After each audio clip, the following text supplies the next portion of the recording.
pushed open the door to Bennett Rourke's lending office like he owned the building, because in every way that mattered, he was about to. He dropped a leather satchel onto the desk, and the sound of it landing heavy, deliberate, final made Rourke flinch. "I want the Dawson note," Vane said. He'd sit at wit. Men like Silas Vane didn't sit when they were taking something. "Transfer it to my name before the end of October.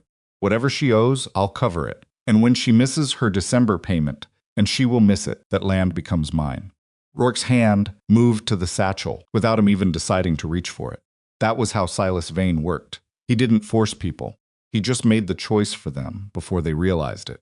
Outside, 80 acres of panhandle grass sat quiet under the October sky. A woman named Mabel Dawson was cutting fence line alone, the way she did every morning. She didn't know that two men had just decided her fate over a desk she'd never see. She didn't know yet, but she was about to find out. If you've ever been overlooked, underestimated, or treated like you don't belong in the room, stay until the very last word of this story. Because what Mabel Dawson did with $47, a cast iron stove, and a Winesap apple tree will stay with you long after it's over. Subscribe to this channel right now so you never miss stories like this one, and drop a comment below telling me what city or country you're watching from. I want to see how far this story travels. Now let's go back to where it all started. The harvest supper at Cedar Creek happened every year on the second Saturday of October, and every year it followed the same unspoken rules. The Hendersons brought their cornbread. The Pratt family brought venison stew. Church women arranged the long tables with the same blue-checked cloths that had been washed and folded and stored in the same cedar chest since 1871. The men stood near the door and talked about rain. The women stood near the food and talked about everything else. And somewhere in the middle of all of it, the community of Cedar Creek performed its annual ritual of deciding, without ever saying so directly, exactly who belonged and who did not. Mabel Dawson arrived late, the way she always arrived at things, not because she was disorganized, but because she had chores that didn't wait for social calendars. She'd been up since 4 in the morning. The fence on the south pasture had a rotting post she'd been meaning to replace for 2 weeks, and she'd finally gotten to it that morning while the light was still gray and thin.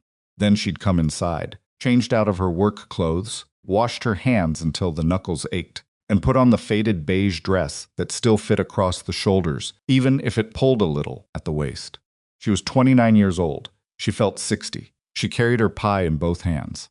The pie tin was wrapped in a cloth she'd sewn herself from flour sacking, and the apples inside were from the Winesap tree that Ethan had planted during their first autumn. Together, the autumn when everything still felt possible, before the fever, before the funeral, before she learned what it meant to wake up every morning and choose to stay. She set the pie on the dessert table at the far end of the room, near the window, where fewer people would look. Then she stepped back and found herself a chair against the wall, and sat in it the way she sat in most rooms, carefully, a little apart, as though she wasn't entirely sure she was supposed to be there. The room was full. Cedar Creek wasn't a large town, but it had enough people to make a widow feel invisible in a crowd, which was its own particular kind of loneliness. She knew most of the faces. She'd lived here for 4 years. She'd buried her husband here. She'd paid her debts here, every one of them, on time and in full, and she'd done it without asking anyone for a single dollar. None of that seemed to matter to the women who looked through her when she entered a room. She didn't have the kind of body that made people comfortable. She'd accepted that a long time ago, or she was in the process of accepting it, which was different. She was heavyset, broad across the back, with a face that was more honest than pretty, and she'd never learned the trick of making herself seem small in ways that put other people at ease. She took up space. She knew it. She could feel it every time she walked into a room that wasn't her own kitchen. She poured herself a cup of weak coffee from the long table and settled in to wait out the evening. That was when Grayson Cole tasted the pie. She wasn't watching him. She was looking at the window, at the dark glass and her own faint reflection in it, thinking about the south fence post and whether the wood she'd bought last month would hold through the winter. She was thinking about whether she had enough flour for another week. She was thinking about 17 things at once, the way she always did, because thinking about practical things kept the other thoughts, the bigger, quieter ones, from moving into the foreground. She wasn't thinking about the pie at all. Then she heard his voice. Who made this? The room shifted. Not dramatically, just a small, collective turning of attention, the way people at a supper table look up when something unusual cuts through the normal noise. Grayson Cole was standing at the dessert table with a fork in his hand and a look on his face that Mabel couldn't immediately categorize. It wasn't polite appreciation. It wasn't the look men wore when they were complimenting food to be agreeable. It was something more like surprise, the expression of someone who had expected nothing and received something unexpected. Nobody answered him. That was the first strange thing. In Cedar Creek, people were always willing to claim their food. Cornbread and venison stew and sugar cookies all came with names attached, offered up with exactly as much modesty as propriety required and not a drop more. But for 3 full seconds, the question sat unanswered in the warm air of the church hall. Mabel looked at the pie tin. The flour sack cloth had been moved aside. Her pie was already half gone. Somebody had eaten it. Of course, somebody had eaten it. That was the whole point. She looked at Grayson Cole for the first time and found him looking back at her, not at her. Exactly. But in her direction, the way a person looks when they're scanning for an answer, and realized the answer might be closer than expected. She should have stayed quiet. She almost did. I made it, she said. Her voice came out steadier than she felt, which was the one reliable thing about her voice. It had never been willing to show fear, even when the rest of her was full of it. The room moved again, that same subtle shift of collective attention, this time landing fully on her. She felt it the way you feel a change in temperature, not painful exactly, but impossible to ignore. Grayson Cole crossed the room. He was 41 years old, though she didn't know that yet. He had the kind of face that had been lived in, not handsome in the way of younger men, but particular, specific, marked by weather and experience and whatever private grief had settled behind his eyes and stayed there. He was a large man himself, broad through the chest, with big working hands that didn't match the quality of his coat. He let out a short, ugly laugh. He walked the way men walk when they aren't thinking about how they look, which meant he walked like he was going somewhere. Pulled out the chair beside her and sat down. Not across the room, not at a polite distance, right beside her, with the straightforward confidence of someone who had decided to do a thing and saw no reason to make it complicated. Mabel held her coffee cup with both hands and waited. Crust, he said. What did you put in it? She looked at him for a moment, searching for the performance of it, the social nicety that would explain why the richest rancher in the county had sat down next to the woman everyone else had spent 2 years looking through. She didn't find one. He looked genuinely curious. Lard and cold butter, she said.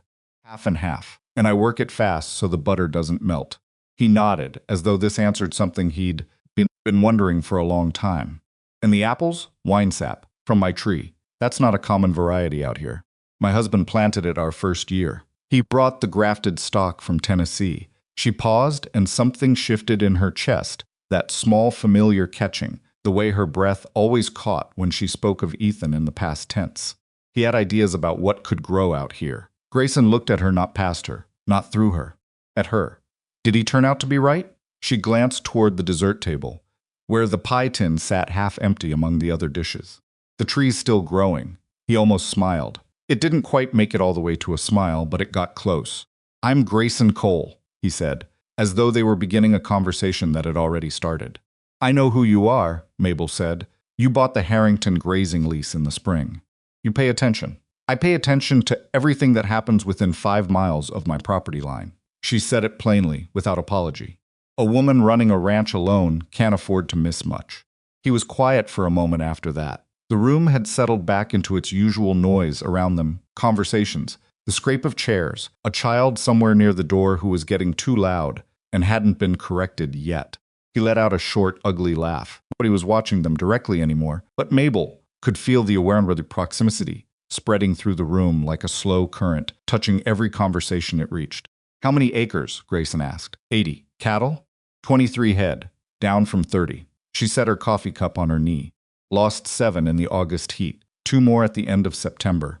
He didn't offer condolences, which she appreciated. Cattle lost were a practical problem, not a tragedy to be mourned over. Any hired help? 1 hand. He's good.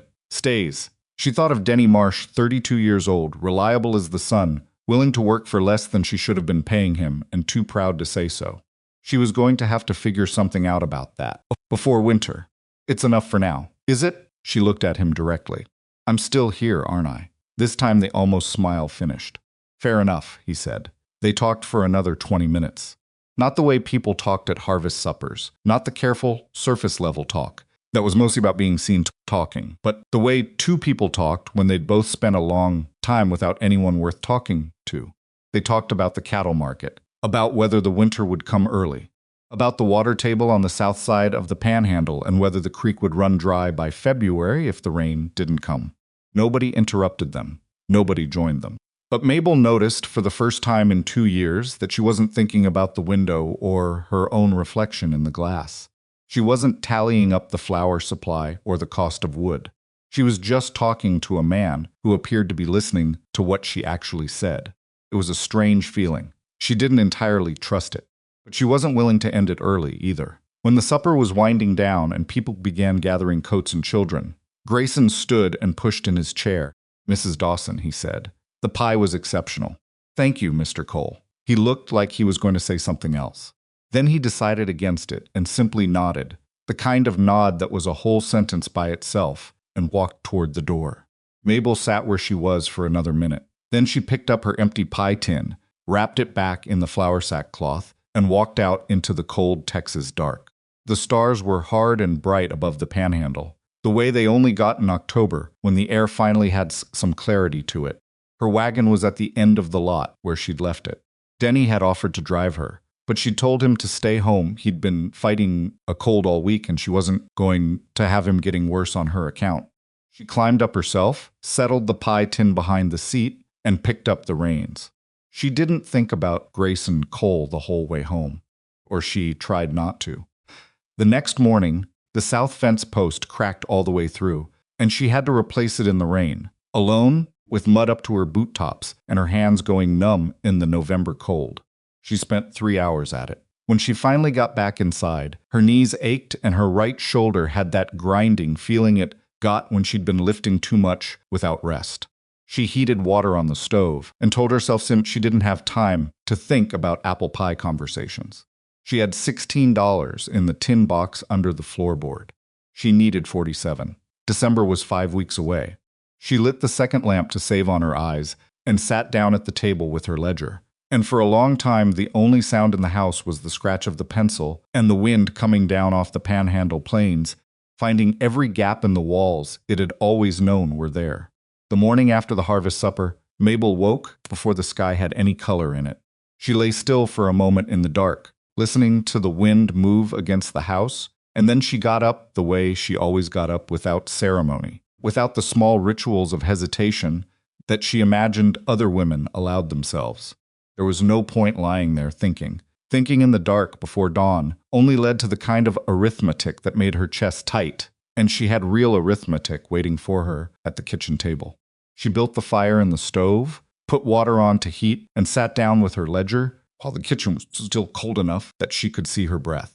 $15.40. She'd counted it 3 times the night before, as though the number might change if she approached it from a different angle.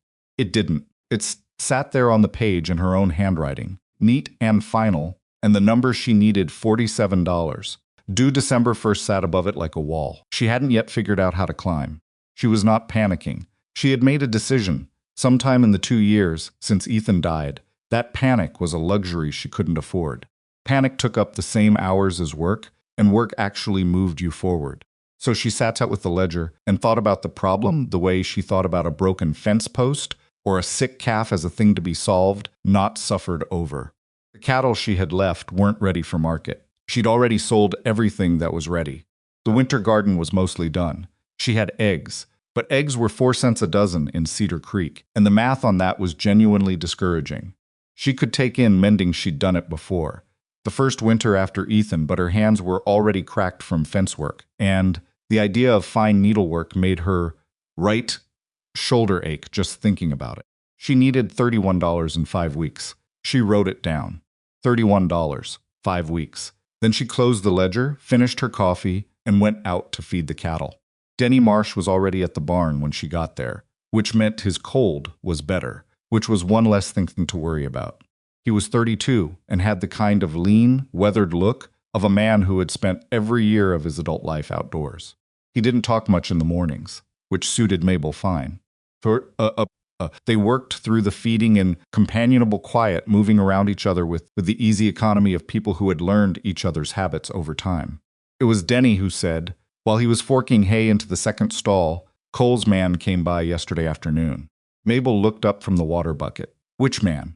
The older one. Foreman, I think, said Mr. Cole. Was looking for someone to recommend a good fence man for some work on the north section of his property. He didn't look at her when he said it.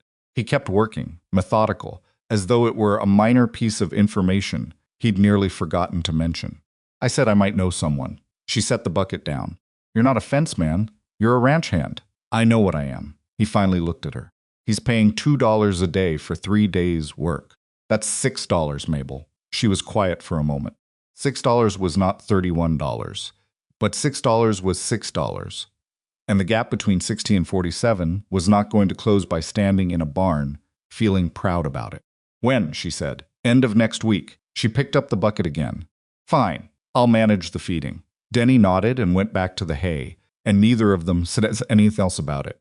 That was the other thing she appreciated about him. He never made her say the difficult thing out loud if she'd already said the necessary thing. She was back inside with the morning half over when she heard a horse in the yard. She went to the window. Grayson Cole was dismounting at her fence post with the particular unhurried manner of someone who had decided to call on a person and wasn't going to pretend otherwise. He was wearing the same coat as the night before, which told her he'd come directly from somewhere else rather than from home, and he had the careful, deliberate look of a man who had thought about what he was going to say before he said it. Mabel dried her hands on her apron and went to the door. She opened it before he knocked. She'd always found it irritating when people pretended not to see someone coming.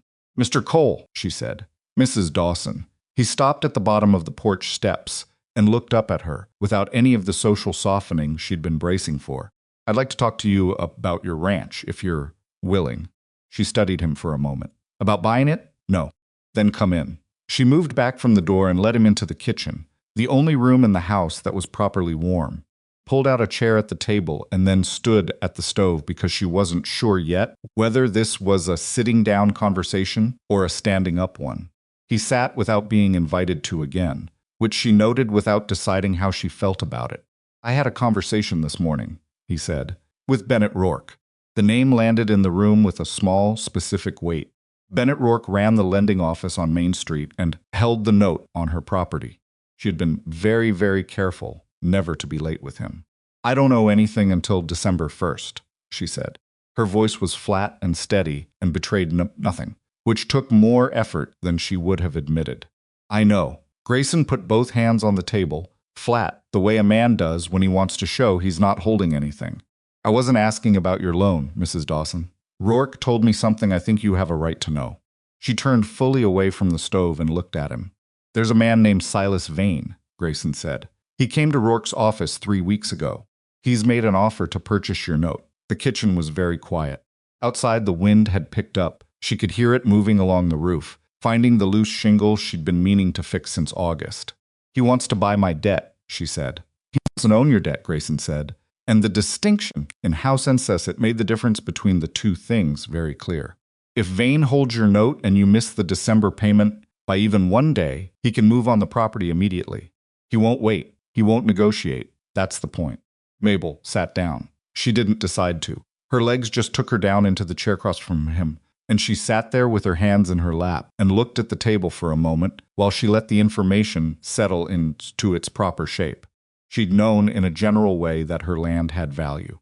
She'd known that the south section ran along the creek and that the grazing was good and that anyone with enough cattle to need more land would look at her 80 acres and see something worth wanting. She'd just thought she had until December 1st. She'd thought the debt was hers to manage. Why? She said. Grayson was quiet for a second. There's talk, it's only talk right now, of a railroad survey. He let out a short, ugly laugh. If the line comes through the panhandle the way some people think it might, the route could run close to the southern edge of your property.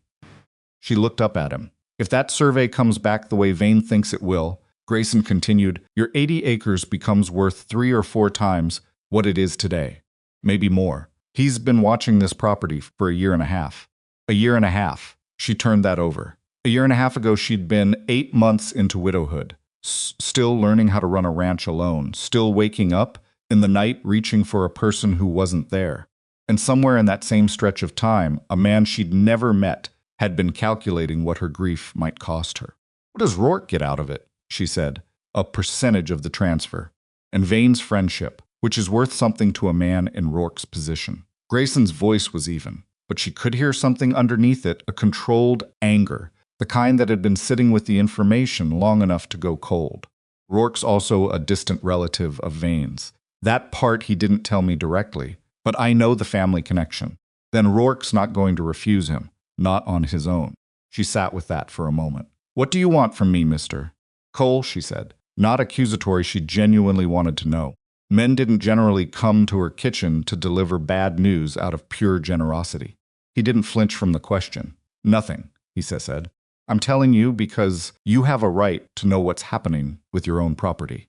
What you do with the information is your business. But you have a suggestion. He did almost smile again. I always have a suggestion. That doesn't mean you have to take it. Tell me. He leaned forward slightly. Rourke is moving slowly because he wants to avoid attention. If Vane holds your note, it needs to look like a standard loan transfer. Nothing unusual. Nothing that would make the county recorder ask questions. What I can do is make that process uncomfortable for him. Not illegal, I don't have anything that would hold up legally. Not yet. But I can have a conversation with Rourke about the kind of scrutiny that tends to follow transactions involving unclosed family relationships and lending conflicts. Mabel turned this over. You can pressure him. I can remind him of things he'd rather not be reminded of in a public way. And that buys me time. It might buy you enough time. If Vane can't get the note transferred before November, you'd have your December payment to make and no one to make it to except Rourke, who already has your track record of paying on time and no legal reason to refuse you. He paused. But you'd need the $47. She looked at him steadily. I know what I need. I'm not suggesting I provide it. Good. I'm suggesting I direct some work your way that you can legitimately earn payment for. I need recommendations for a reliable fenceman. My foreman has already spoken to your ranch hand about 3 days' work. I also have 2 other properties I manage for absentee owners. Both need assessments done on the cattle before winter. You know this land. I'd pay for your professional judgment. She sat back. He was being careful. She could see the care in it, the way every piece of what he was owned was structured so that it had its own logic, its own reason to exist independent of her financial situation. He wasn't handing her charity wrapped in courtesy. He was constructing transactions that were real on their own terms. She didn't know what to do with that. She'd grown used to people either ignoring her problems entirely or trying to solve them in ways that required her to be grateful and diminished at the same time. The offering of real work, at real pay, without the performance of rescue, it was so far her recent experience that she sat there, trying to find the catch and couldn't locate it. How much? She said finally. $3 for the assessments. Each, 6 from Denny's fence work, 6 from her assessments. That was 12, added to 16, $28. She was still 19 short. She didn't say any of this out loud. She wasn't going to sit at her own kitchen table and do her private arithmetic in front of a man she'd known for less than 24 hours, no matter how careful he was being. I'll do the assessments, she said. Next Wednesday and Thursday, if that works. It works. He stood, and she stood, and they were briefly the same height, which she hadn't expected. He put on his hat near the door and then turned back. The conversation with Rourke, he said. I'll have it today. You won't hear about it directly. But if it goes the way I intend, Vane's transfer will get complicated. Cole. She stopped him before he opened the door. Why do you care what happens to my ranch? He was quiet for a moment that was long enough to be honest. I don't know you well enough to give you a complete answer to that, he said. But I know what it looks like when something someone built is about to be taken from them by someone who didn't build anything. And I don't like looking at it. He left. Mabel stood at the door and watched him ride out of the yard. And then she went back to the kitchen and stood at the stove for a long time, with both hands flat on the warm iron surface, thinking, $28. She needed 19 more. She didn't have 19 more. She had 3 weeks. The Wednesday assessments went adequately, not well, not cleanly, but adequately. First property she visited was 12 miles south, and the cattle were in poor condition, thin across the hindquarters and edgy in the way of animals that hadn't been handled enough. She spent 4 hours going through the herd with the absentee owner's local caretaker, a sullen teenager who didn't want her there and made no effort to hide it. She wrote up her findings in the small journal she carried, noted the health concerns, recommended the supplements, and handed the caretaker her written assessment without asking whether he intended to act on it. The second property was easier. The cattle were in better shape, and the caretaker was a weathered woman in her 60s named Ada Ferris, who offered Mabel coffee and asked sharp, sensible questions and treated her like she knew what she was talking about. Mabel drove home in the dark and ate supper standing up at the stove because she was too tired to sit. She had $6 in assessment fees, $2 more than she'd expected because Grayson had quietly added $1 to each without mentioning it, which she discovered when she opened the envelope and counted. She didn't know whether to be irritated or grateful, and settled on both. Denny came back from the fence work on Friday with $6 in his coat pocket and handed it to her without ceremony. He asked if you needed more work, Denny said. What did you tell him? I said I didn't know. He looked at her. Do you? Thought about the $19. Now 13. Tell him I appreciate the inquiry, she said. Denny raised an eyebrow. That's not a yes or a no. No, it's not. The first week of November brought a cold front that came down off the high plains like a wall. The temperature dropped 15 degrees in a single afternoon and stayed there, and Mabel spent 2 days moving her most vulnerable cattle into the smaller pasture closer to the barn where she could watch them. She didn't sleep well. She got up twice in the night to check on the heifer that had been coughing for a week, and once found her lying on her side in a way that made Mabel's heart seize up before the animal shifted and stood and looked at her with the usual bovine expression of mild offense. She did not lose the heifer.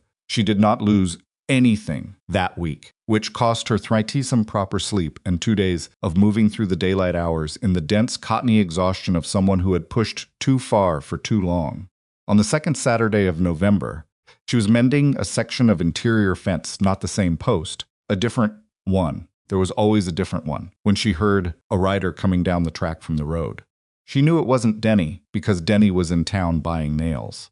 She set down the hammer and turned. Grayson Cole pulled up at the fence line and stayed on his horse, which she appreciated. It meant he wasn't planning to stay long and wasn't going to come in and occupy her kitchen while she stood there with dirt on her coat. The Rourke situation, he said. Has it changed? Vane's people came back to Rourke yesterday. They're pushing harder than I expected. He had his hands loose on the reins, and he was looking at her directly, not finding a soft way to say it, which she'd already come to understand was his habit. Rourke is more frightened of Vane than I thought. My conversation didn't hold as long as I hoped. She absorbed this. How long do I have? He hasn't agreed to anything yet, but I think he will within 2 weeks, unless something changes. What changes it? Grayson was quiet for a moment. If you can pay the note before December 1st, not on December 1st, but before Rourke can't transfer it, there's nothing to transfer. She looked at the fence post she'd been mending. The wire was still hanging loose, not yet tightened. She thought about the numbers. $12 now in the tin, plus Denny's wages from the fence work that she'd accepted because she had no other choice, plus the assessment money. $28, 19 short, now less than 3 weeks to go. I'm working on it, she said. Grayson looked at her for a moment, and she could see him doing the same arithmetic she was doing and reaching the same answer. There's another way I can help, he said. Not money?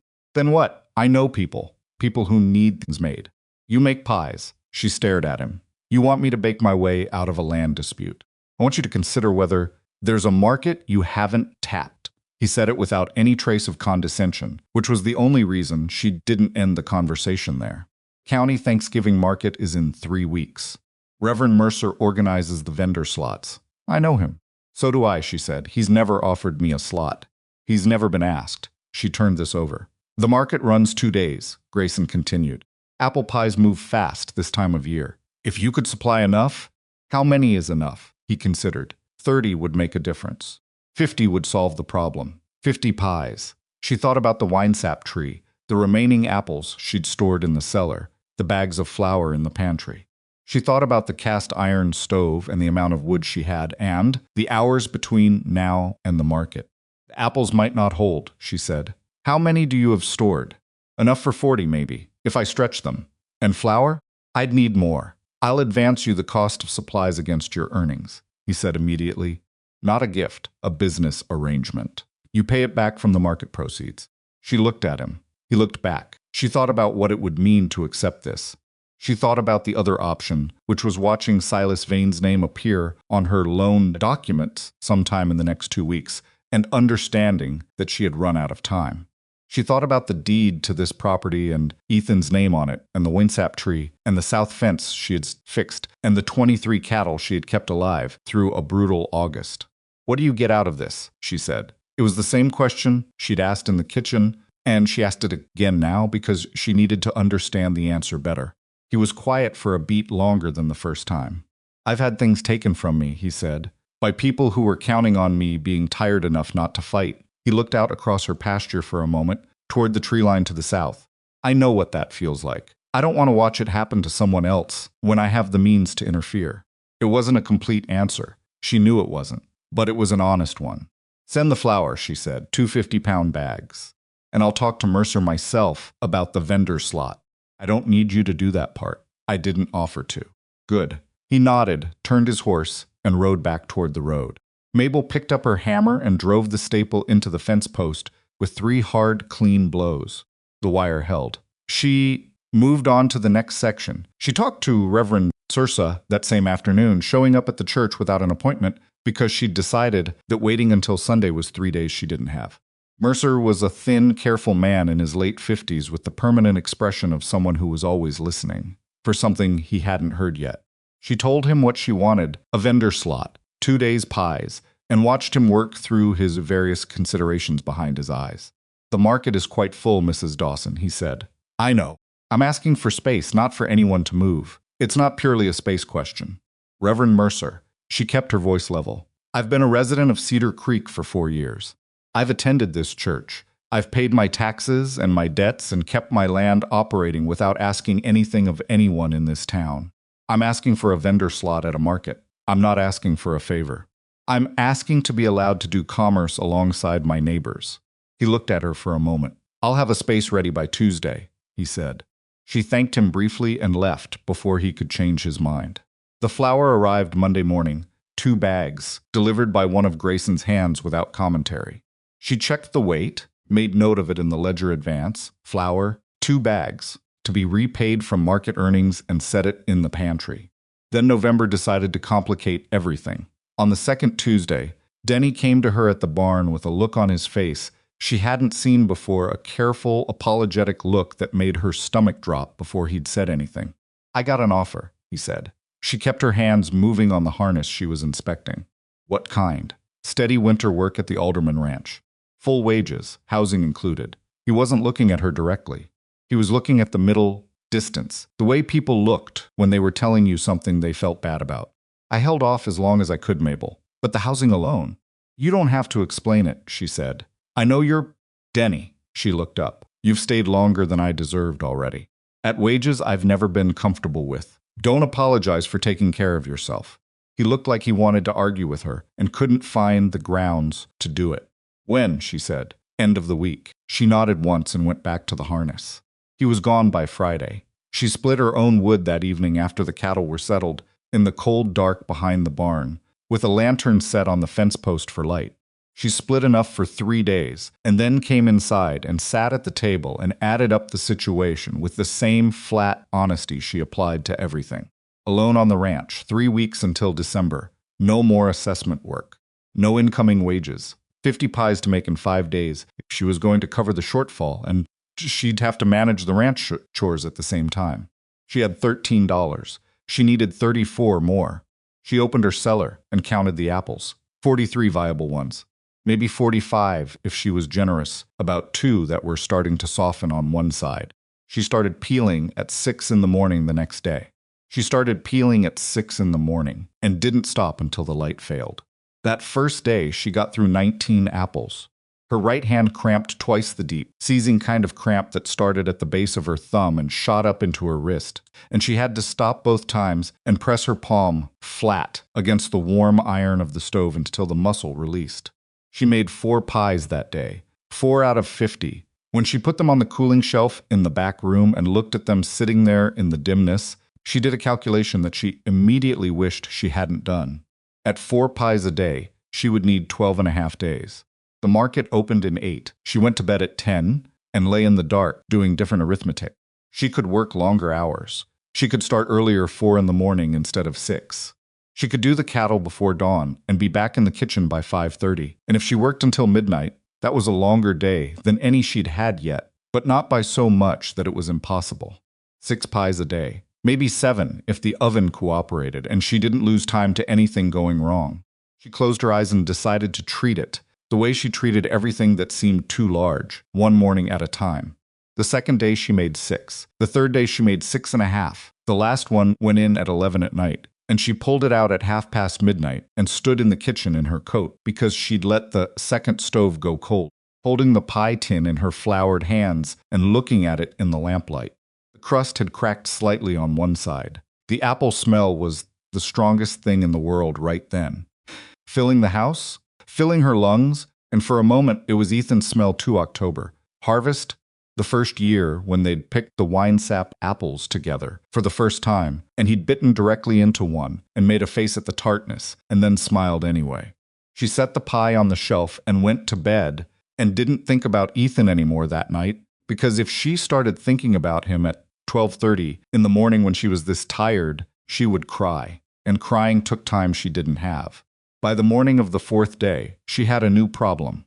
She walked out to the woodpile before first light to get enough for the morning baking and found it lower than she'd calculated.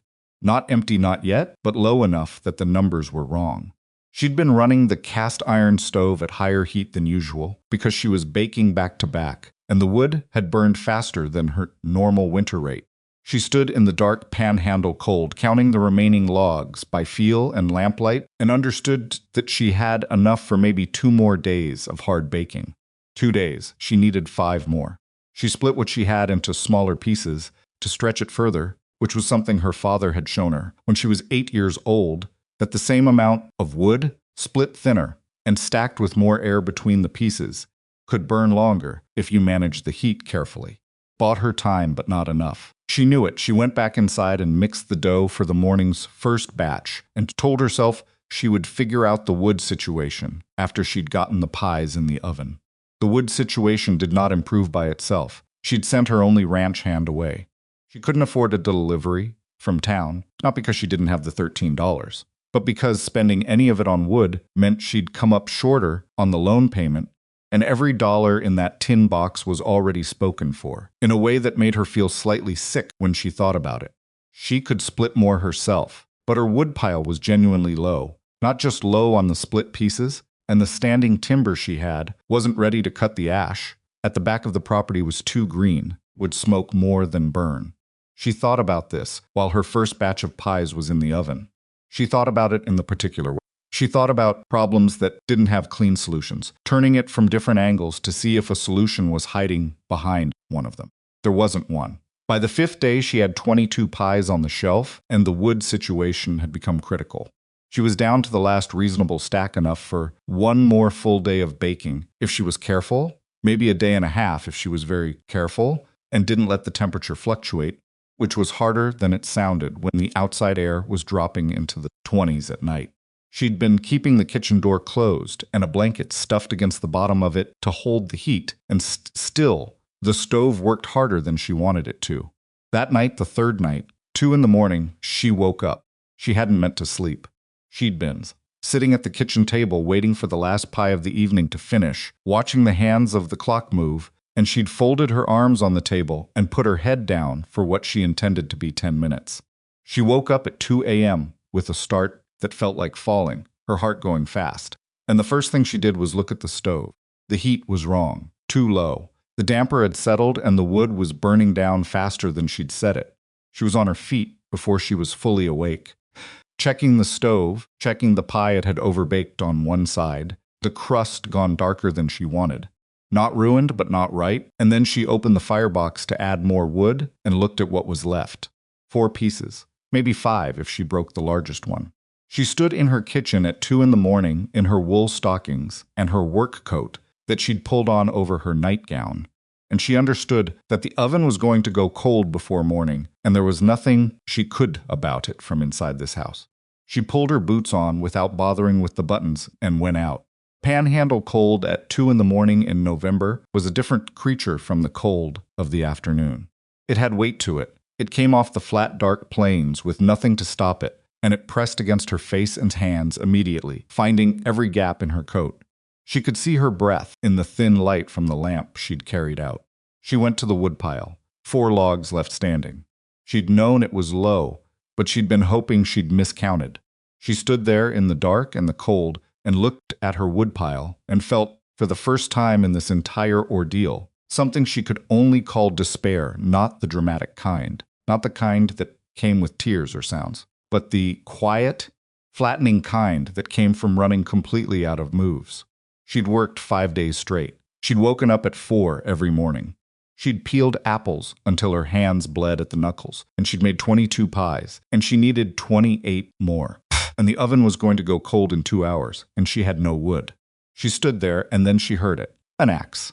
The sound came from behind the barn, the steady, rhythmic crack of splitting wood, one blow and then another, unhurried and consistent. The sound of someone who had been doing it long enough to find a pace they could sustain. She stood very still and listened, and it didn't stop. She picked up her lamp and walked around the corner of the barn. Grayson Cole was standing at her splitting block in the light of his own lantern, which he'd hung on a nail she'd put in the barn wall for exactly that purpose, working through a stack of timber she had not put there herself. He had his coat on the expensive one, the one that was not made for this kind of work, and he was splitting with the systematic focus of a man who had decided this was the next thing that needed doing, and had therefore done it without announcement or ceremony or any apparent concern for the hour. He had brought the wood himself. She didn't know when, sometime in the last hour, presumably while she was sleeping over her kitchen table, and he had brought enough that the stack behind him was 3 feet high and growing. He hadn't knocked. He hadn't sent word. He'd just come, stood at the corner of the barn, and watched him work for a moment that she couldn't afterward have measured. It might have been 30 seconds. It might have been longer. The lantern light moved over the stack of split wood and the axe and his breath coming out in white clouds against the dark, and she thought about the conversation they'd had in her kitchen when he'd said he wasn't trying to rescue her. She thought about the way he'd framed every piece of help he'd offered as a transaction, a legitimate exchange, something she could accept without losing the thing. She was most afraid of losing, which was not the ranch. It was herself. Grayson finally looked up. His face was flushed from the work, his hair pushed back, and he looked at her across the distance between them, without surprise, as though he'd expected her to come out eventually. The fire, he said. Not a question, not an explanation, just the thing they both understood. I know, she said. Her voice came out very quiet in the cold. She didn't know what else to say, and she didn't try to find it. She stood there in her unbuttoned boots and her coat over her nightgown with her lamp in her hand, and he looked at her, and neither of them moved to make the moment into something it wasn't. Go back inside, he said, not unkindly, the way you'd say it to someone who was cold and had work to do and no reason to stand in the dark. The fire needs tending. She turned around and walked back to the kitchen. She fed the stove 2 of the new logs she'd have to bring more from outside in an hour. 2 would do for now, and adjusted the damper and checked the temperature, and then stood at the work table and started on the dough for the next morning's first batch. Her hands were shaking slightly from the cold, and she had to work at them for a minute against the warm bowl before she could feel her fingers properly. Behind the barn, the axe kept going. She worked in the kitchen and he worked outside, and neither of them spoke again that night. She brought in more wood at 3:30, and he'd already stacked it near the back door, close enough that he could reach it without going out again. She saw his lantern light, still moving behind the barn, and didn't call out. By 4:30, she heard his horse. She went to the window and watched him ride out of the yard in the dark, and then she turned back to the stove and put 2 more pieces on and stood there with her hands out to the heat and breathed. By dawn, the final pie of the night came out of the oven. 26 down, 24 to go. She slept for 2 hours on the kitchen floor with her coat over her like a blanket, and the stove keeping the room warm. and when she woke up, the sun was barely showing at the edge of the sky, and her back ached in 3 distinct places. And her hands were so stiff, she had to hold them under warm water for 5 minutes before she could curl her fingers. She started the next batch. The following 2 days ran together in her memory afterward as a single long blur of heat and flour and apple smell and aching shoulders. Stopped keeping track of how little she was sleeping, because the number was discouraging. She fed the cattle by lamplight every morning and every evening, and she didn't let herself stand still. She didn't let herself long enough to feel how tired she was, because she'd learned a long time ago that standing still was when the tiredness caught up with you. Denny showed up on the second evening. She was pulling a pie from the oven when she heard the door, and she turned with the pie tin still in her hands and found him standing in the kitchen doorway with his hat in his hands, looking at the cooling shelves with an expression she couldn't immediately categorize. "I heard you were doing this alone," he said. She set the pie down. "You took work at the Alderman Ranch." "I did." He looked at her steadily. "Alderman doesn't need me until Monday." She didn't say anything. "I'm not asking to be paid," he said before she could respond. "I know you don't have it. I'm asking to spend 3 days helping you, not ruin the thing you've been killing yourself for." She looked at him for a long moment. "The apples in the cellar need sorting," she said finally. "The ones going soft need to come out, or they'll turn the others. And the cattle need water. The South Trough has been freezing overnight, and I've been breaking ice by hand every morning." Denny nodded, put his hat back on, and went out to the cellar. He stayed 3 days. He didn't ask for anything. He broke ice on the trough every morning before she was up. He sorted the apples, peeled them when she needed peeling faster than she could manage, carried wood in from the stack by the back door, and cleaned the pie tins she cycled through, so fast she didn't have time to do it herself. He slept on the barn floor, and he didn't complain about it, and she didn't ask him to sleep anywhere better, because she didn't have anywhere better to offer. On the last afternoon before the market, she pulled the 49th pie from the oven at 4 o'clock and set it on the shelf. Then she started the 50th. She stood at the work table, mixing the dough, and her hands were moving automatically, the way they'd moved through every step of this for 6 days, and she was so tired that the room had a slightly unreal quality, the edges of things not quite where she expected them to be. The sounds of the house filtered through the dense cotton of exhaustion. She could smell apples in her hair. She had flour under her fingernails and on the back of her left wrist, and she'd stopped noticing it 2 days ago. She crimped the crust around the edge of the tin the way her mother had shown her thumb, and 2 fingers, working around the circle, pressing the dough into the small regular ridges that held the top crust in place. Her mother had made it look effortless. It wasn't effortless. It was a skill like everything else, learned through enough repetition that the hands knew it before the mind caught up. Denny came in from outside while she was sliding the last pie into the oven. "That's 50, he said. "That's 50. He looked at the shelves. The back room was full pies stacked carefully on the wooden boards she'd laid across the sawhorses, covered with clean cloths, 49 of them cooling, the 50th in the oven. "You did it," he said. "It's in the oven," she said. "I haven't done anything yet." But her hands were shaking when she closed the oven door, and it wasn't entirely from cold or exhaustion. She sent Denny back to the Alderman Ranch on Friday morning with a piece of paper she'd written on the night before, a careful, legible accounting of the hours he'd worked and the dollar value she assigned to each, based on the going rate for ranch work in the county. She'd signed it at the bottom and added a note that said, "This is a debt, not a gift. I will pay it when I'm able." He read it in the yard while she watched from the door. "Mabel," he said. "Take it," she said. "I mean it." He folded the paper and put it in his shirt pocket. He didn't argue, which she was grateful for, because she didn't have any fight left in her that morning. He rode out without looking back, which was also something she was grateful for, because if he'd looked back, she might have had to wave, and she wasn't sure she could manage it without her face doing something embarrassing. She went inside and sat at the kitchen table for exactly 10 minutes. Then she loaded the pies. It took 4 trips to get them from the cooling shelves into the wagon, each pie wrapped in cloth and nested in the straw she'd layered in the wagon bed. She moved slowly and carefully, the way you moved with things that couldn't be replaced if they broke. The morning was cold and clear, the sky a pale, hard blue that meant the cold would hold all day, which was good pies traveled better in the cold. The 50th pie was the last one she loaded. She set it in the corner of the wagon and tucked the cloth around it and stood back and looked at what she'd made. 50 pies. 6 days. She was 29 years old, and she'd made 50 apple pies in 6 days while running a ranch alone, and she was so tired she couldn't feel her feet properly, and every single pie was in that wagon. She climbed up to the seat, picked up the reins, and turned the horse towards Cedar Creek. The county Thanksgiving market set up on the Saturday before the holiday, in the lot beside the feed store, and by the time Mabel arrived, it was already loud and crowded families moving between the stalls, men with their hands in their coat pockets, children running at the edges of everything where children always ran. She found her vendor slot at the end of the second row, between a woman selling needlework and a family with preserves, and she set up her table with the pies arranged in rows, the cloth covers folded back so the golden crusts were visible.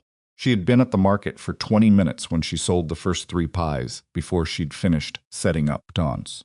By 10 o'clock, she'd sold 14. She hadn't expected that. She'd expected the market to be slow in the morning and to build through the afternoon. And instead, she stood behind her table in the panhandle cold and watched people come to her, specifically not drifting past and stopping, but walking directly toward her table with purpose, as though they'd been told where to go. She found out why at 11, when Ada Ferris, the cattlewoman she'd assessed for Grayson 2 weeks earlier, came to the table and bought 2 pies and said, matter-of-factly, Reverend Mercer told us about the contract. 30 families. He said the pies were already spoken for. Mabel went still. What contract? Ada looked at her. He didn't tell you, Mrs. Ferris. What contract? Ada set her 2 pies in her basket and straightened up. Mercer went around to the families last week. Said he was organizing a pre-purchase for the market, 30 families, 1 pie each, at full market price. Said it was a community investment in a local producer. She paused. He was very clear about who the local producer was. 30 pies, pre-purchased, full market price. Mabel did the arithmetic so fast it was almost involuntary. 30 pies at the market rate, she'd set $1.10. Each was $33. Add the remaining 20 sold individually, at the same rate. That was 22 more. $55 total, minus what she owed Grayson for the flour advance, minus her own supply costs. She would clear more than $47. She stood at her table in the November cold and understood for the first time in 6 days that it was going to be enough. Then she thought about Mercer, about the 30 families, about the quiet, systematic way someone had moved through this community in the past week, making a case she hadn't known was being made on her behalf. She knew who had talked to Mercer. She didn't say anything to anyone about it. She sold pies all through the morning and into the afternoon, and the pies went faster than she'd projected. And by 2 o'clock she had 11 left, and the pre-purchased ones had all been claimed, and she was keeping a running total in her head with the steady, compulsive accuracy of a woman who had been doing survival mathematics for 2 years. At 3 o'clock, Grayson appeared at the edge of the market. He didn't come to her table directly. He moved through the crowd, the way he moved through rooms without performance, without hurrying, and he stopped to talk to 2 men near the feed store entrance, and then he was beside her table, looking at the remaining pies. 7 left, she said. More than I expected, he said, which she recognized after a moment. As a compliment, he'd expected her to sell out faster. I had a lot of pre-purchases, she said, looking at him steadily. Someone organized them. A community investment in a local producer, I was told. He didn't look away from the remaining pies. Mercer mentioned he was doing some outreach. Did he mention it before or after you suggested it? Pause. After. She let that sit between them for a moment. Mr. Cole, she said, I made 50 pies in 6 days while feeding 23 cattle and breaking ice off a water trough every morning by myself. I did not need the 30 pre-purchases to make the money. He looked at her then. No, but you needed the certainty. There's a difference between probably making enough and knowing you'll make enough.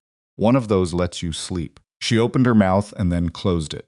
He was right. She hadn't slept properly in 6 days, but the 2 nights since Mercer had told her about the contract she'd slept both of those nights.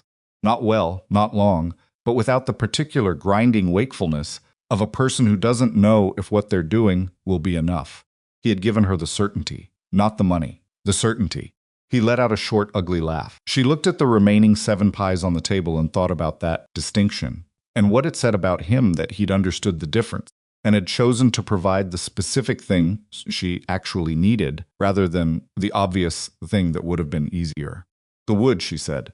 Your ranch hand was gone. You needed wood. You came at 2 in the morning. That's when the wood was needed. She looked at him for a long moment. I don't know what to do with you, she said.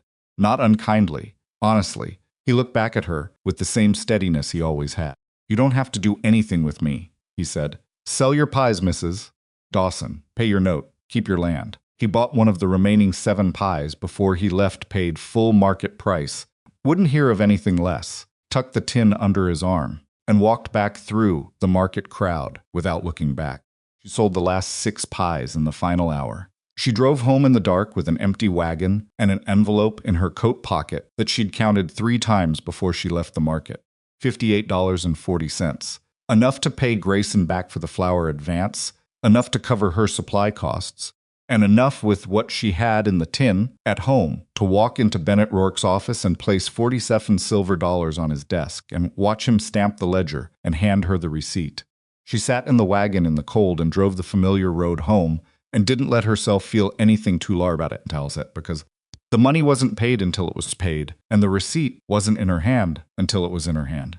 And she'd learned not to celebrate things that hadn't fully finished happening.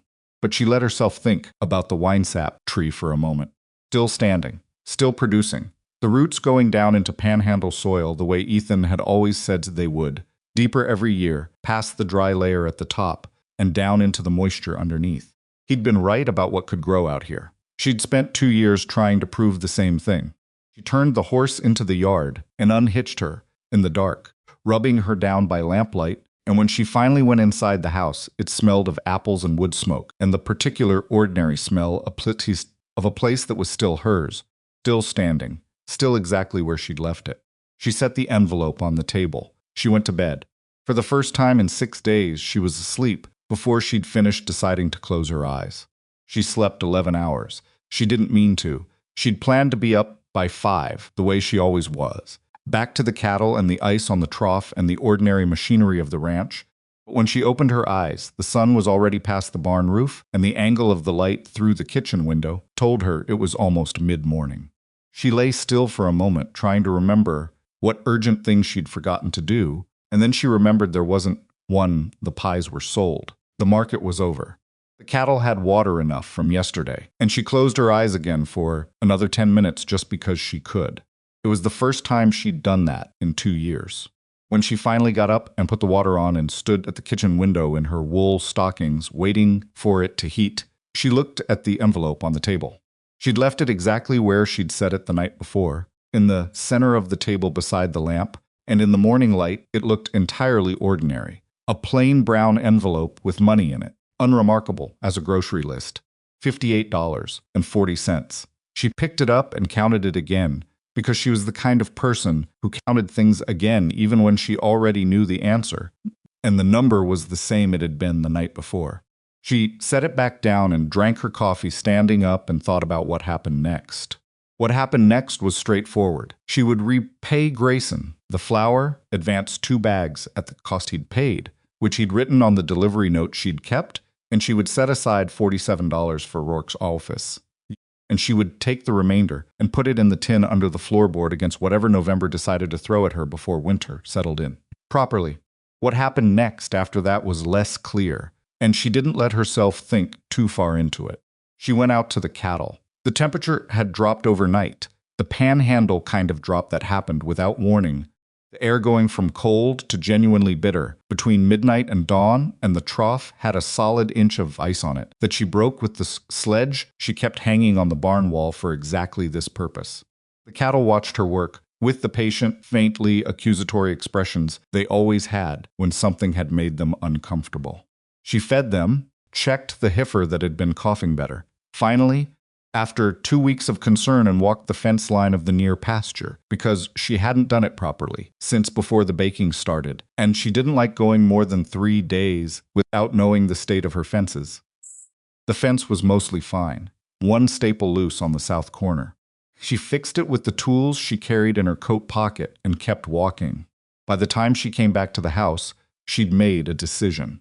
She was going to Rourke's office today, not November 29th, not the last possible day, not at the edge of the deadline, where any unexpected thing could still knock her sideways. Today. Son's. The envelope was in her coat pocket, and Rourke's office was 12 miles, and she was going to drive those 12 miles and put the money on his stamp the ledger and get the receipt in her hand before another thing could go wrong.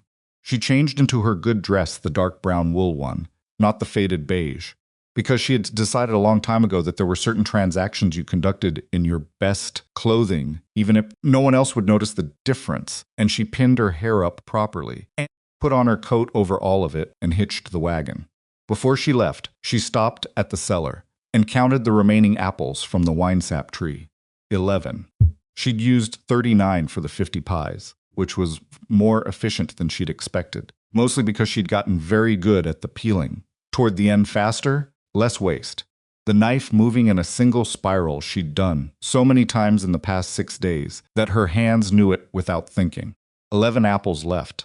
She'd use them for something later. She didn't know what yet, but she wasn't going to waste a single one. She drove to Cedar Creek with the envelope inside her coat, against her chest where she could feel it. The road was frozen. The ruts from the last rain locked into hard ridges that made the wagon jolt and creak the whole 12 miles. Kept both hands on the reins and didn't let herself think about Silas Vane or Bennett Rourke or the transfer that may or may not have been finalized while she was baking pies and sleeping 11 hours. She thought instead about the fence line and the heifer, and the 11 apples in the cellar, practical things, the machinery of a working life. Cedar Creek on a Monday morning in late November was quiet. The main street had a few horses at the hitching posts outside the general store, and a wagon outside the feed store, and the ordinary Monday stillness of a small town that had done its business on Saturday and was getting ready to think about Tuesday. She drove past all of it to Rourke's lending office at the far end of the main block, a narrow building with a paint sign that always needed repainting and a door that stuck in cold weather. She tied the horse, squared her coat, and went in. Bennett Rourke was at his desk when she entered, a thin man of 50-something with the careful, uninvested expression of a person who had spent decades making small decisions that affected other people's large lives. He had a quality of fundamental smallness, not in his size, which was average, but in the sense of a man who had arranged his world to ensure he was never fully responsible for anything. He looked up from his papers when she came in, and something moved briefly across his face before he composed it back to neutral. She recognized the something. It was the expression of a man who hadn't expected to see her. "Mrs. Dawson," he said. "Mr. Rourke." She approached the desk and reached into her coat and placed the cloth-wrapped bundle on the desk between them. She'd wrapped the $47 separately from the rest. 47 Morgan silver dollars, counted and verified twice, wrapped in a piece of muslin she'd cut from an old shirt. "My note, due December 1st. I'm paying it today." He looked at the bundle. She watched him. There was a calculation happening behind his eyes. She could see it, though she couldn't read all of it. Some part of what was happening in Rourke's head was about Silas Vane, and some part was about his own position. And some part, she thought, was the simple discomfort of a man whose plan had just walked through his door 3 days early and placed itself on his desk wrapped in muslin. "That's not until December 1st, he said. "I'm aware." She kept her voice entirely level. "I'm choosing to pay it now. I believe you're obligated to accept payment at any time before the due date." Another small calculation. "Of course," he said. He reached for the bundle and unwrapped it. He counted the coins, all of them. Every single one, and she stood on the other side of the desk with her hands at her sides and let him count seat. She'd anticipated this, and she'd counted them herself, and the number was right, and she could afford to wait while he verified it. 23, 31, 41, 45, 47. He lined them up in neat rows on the leather surface of his desk. Then he opened his ledger. He found her page. She'd seen that page before, sitting across from this desk when she'd made each of the previous payments, the columns with her name at the top and the dates and the amounts and the balance decreasing in Rourke's precise clerk's handwriting. He picked up his pen. He made the final entry. He pressed the stamp to the ink pad and brought it down on the ledger with a sound that was harder and more final than she'd expected. Then he wrote out the receipt by hand, the way he always did, the formal language that she'd memorized from the previous ones. He signed it. He blotted it. He turned it across the desk to her. She looked at it before she picked it up. Her name.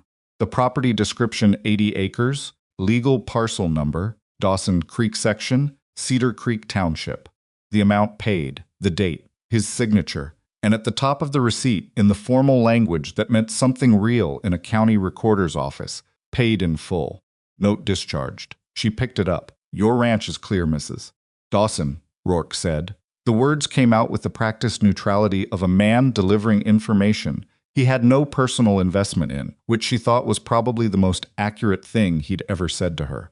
Thank you, Mr. Rourke, she said. She folded the receipt in thirds and put it inside her coat against the same place she'd carried the money, and she left. Outside, the cold hit her face immediately, and she stood on the boardwalk for a moment and breathed it in.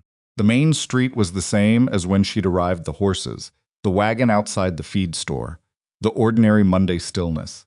Nothing a short, ugly laugh. Nothing had changed, and everything had changed, in the way of things that are entirely internal, but feel like they should have rearranged the physical world somehow to mark the occasion.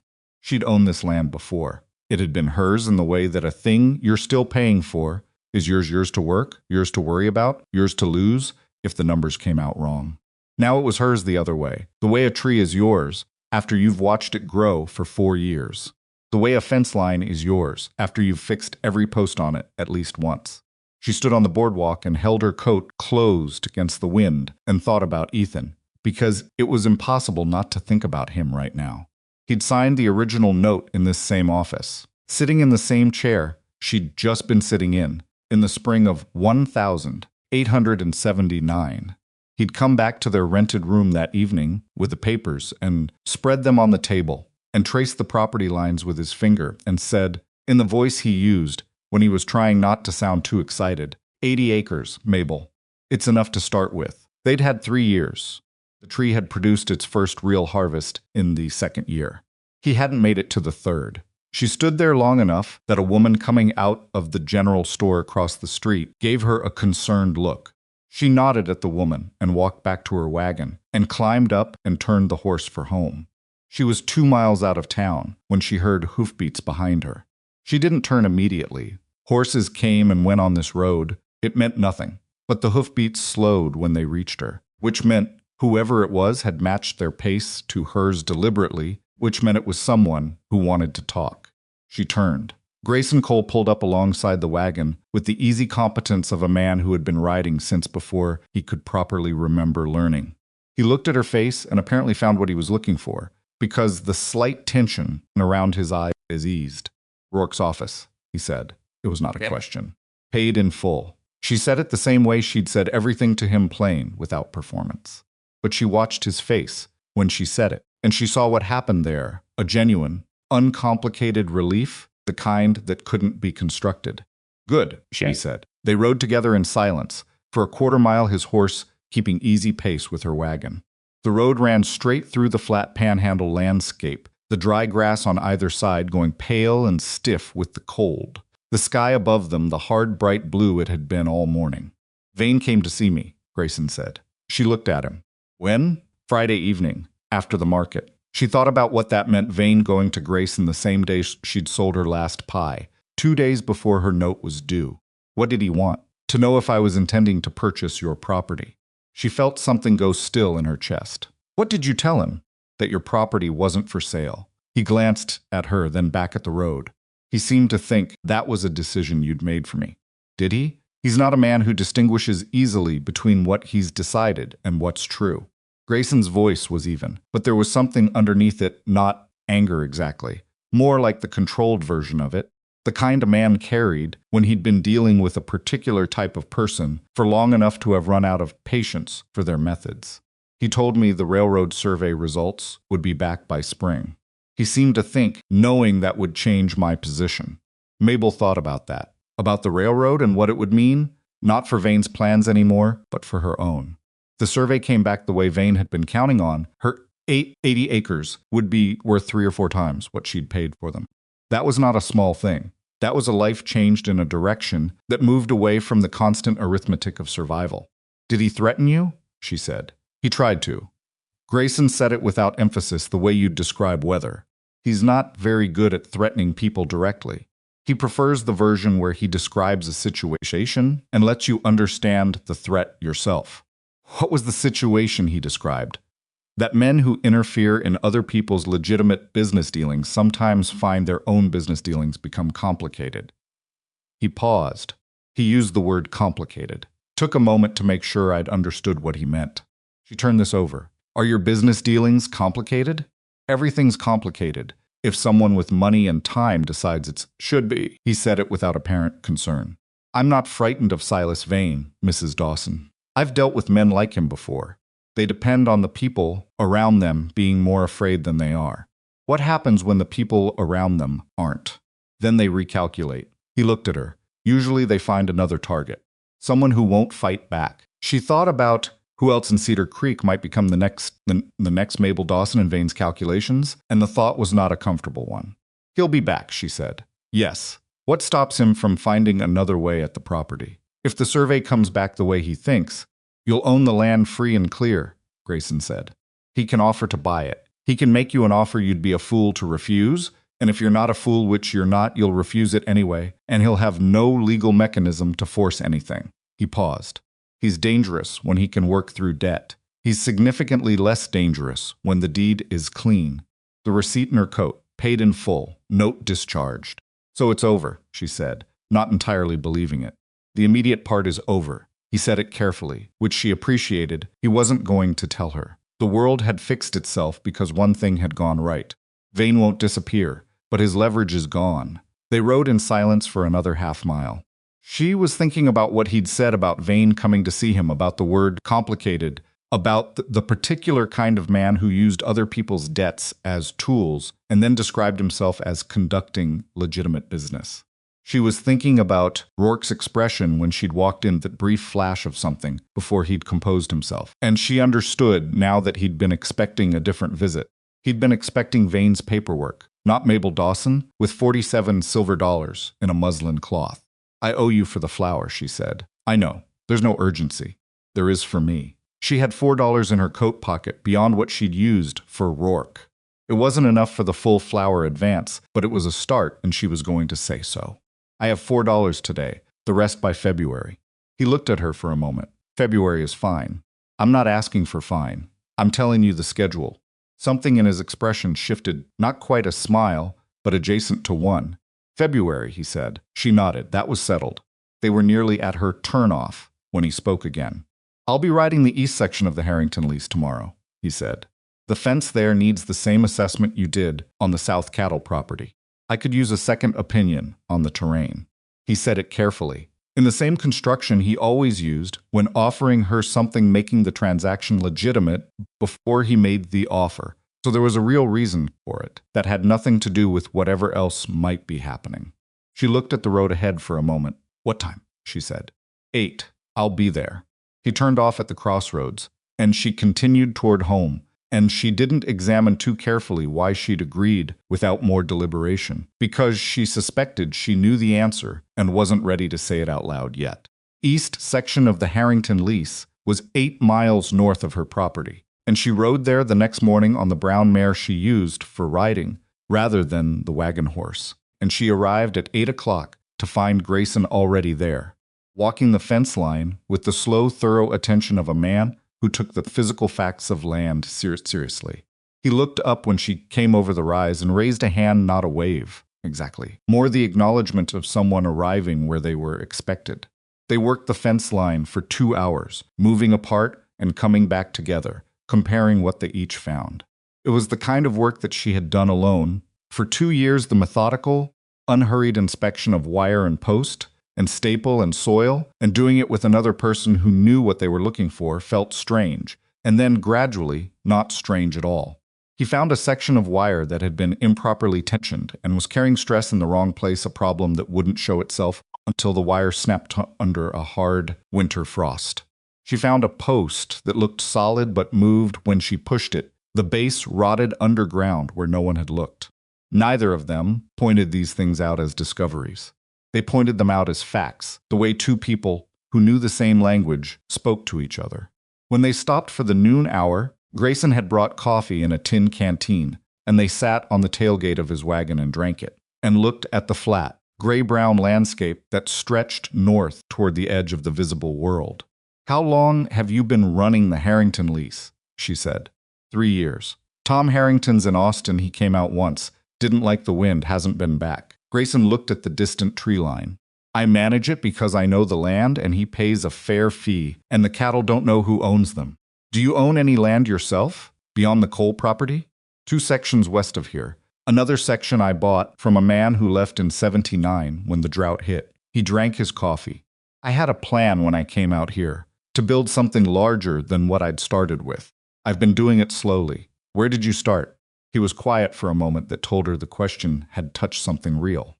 Missouri, he said. My wife and I came out in '74. We had 40 acres and a plan that was better on paper than it was on panhandle clay. She looked at the horizon and waited, because she could tell there was more, and she wasn't going to rush it. She died in the winter of '76, he said. February. Fever, same as your husband. He said it plainly, the way people said things they had said. Enough times that the pain had become familiar, recognizable, no longer capable of ambush. We hadn't been here long enough to know anyone. I buried her alone on the property. Then I kept going because I didn't know what else to do. She understood that with her whole body. I kept going because there wasn't a version of stopping that made sense, she said. Not as response exactly, but as recognition. No. He looked at her. There wasn't. They drank their coffee, and the wind came off the plains the way it always did, steady and impersonal, and neither of them tried to make the silence into something it didn't need to be. She thought about what it meant to people, sitting on a tailgate, on a cold November noon, both of them widowed, both of them having spent years learning to do the thing alone that was meant to be done together, and finding that the aloneness had changed them in ways that weren't entirely damage. She had learned things from the years alone that she wouldn't have learned otherwise. She suspected he had, too. Ethan planted the winesap tree our first autumn, she said. He said the soil was better than it looked. He was right, it turned out. The tree's been producing for 3 years. She paused. He had good instincts about what could survive out here. He just didn't survive himself. Grayson was quiet for a moment. That's a hard thing to be right about. Yes, she said. It is. They rode back to her property line in the early afternoon, the sun dropping fast the way it did in late November, and when they reached the fence where her land began, and his stopped, they both pulled up. The assessment work, she said. If you have more of it before winter, I'll send word, he said. Good. She turned the mare toward home, and then she stopped because something had been sitting at the back of her mind all morning, and she'd been deciding whether to say it, and she decided she would. Grayson, she said. He'd been turning his horse. He stopped.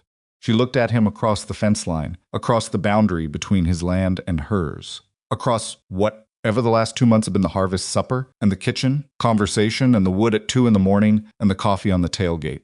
Thank you, she said, not for any one thing, for the way you went about all of it.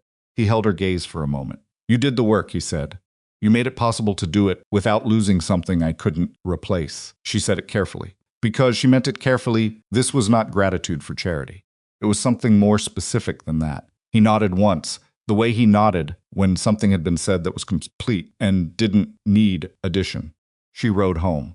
The weeks after the note was paid moved differently than the weeks before it. The urgency was gone, not all of the difficulty. The winter was hard, and the cattle still needed constant management, and the money was still close, but the particular screaming urgency of the countdown to December. First, the mathematics that had been running underneath every waking moment for 6 weeks, that was gone. She noticed its absence the way you noticed the cessation of a sound you'd been hearing so long you'd stopped registering it as sound subs. Denny came back to work for her in December. Not full-time, he still had his arrangement with the Alderman Ranch, but 3 days a week, at a wage she'd slightly increased because she could now, barely, and because the thought of him working for her at the rate she'd been paying for the last year sat badly with her. He didn't say anything about the wage increase. He just came 3 days a week and did the work and drank the coffee she left on the stove and left before dark. Grayson came by twice in December, both times for practical reasons, once to return the assessment notes she'd left in his wagon, once to discuss a water rights question that affected both their properties at the creek boundary. Both times they ended up talking longer than the practical reason required, in her kitchen, with coffee, about things that were not entirely the business that had ostensibly brought him. Told him about Tennessee, where Ethan had grown up, and the way he'd described it to her, When they were courting the green hills, the hardwood forests, the way the seasons announced themselves instead of just appearing. She'd never been. She'd grown up in Kansas, in country not so different from this. He told her about his daughter. She hadn't known about his daughter. Her name was Clara, and she was 17, and she lived with Grayson's sister in Amarillo, had been there since her mother died. Came to the ranch in summer. She was studying to be a school teacher and had strong opinions about everything. Grayson described without complaint, and with a particular tone of voice that Mabel recognized as the specific affection of someone who had worried about a person and watched them turn out fine anyway. You should have mentioned her before, Mabel said. I mention her when she comes up naturally, he said.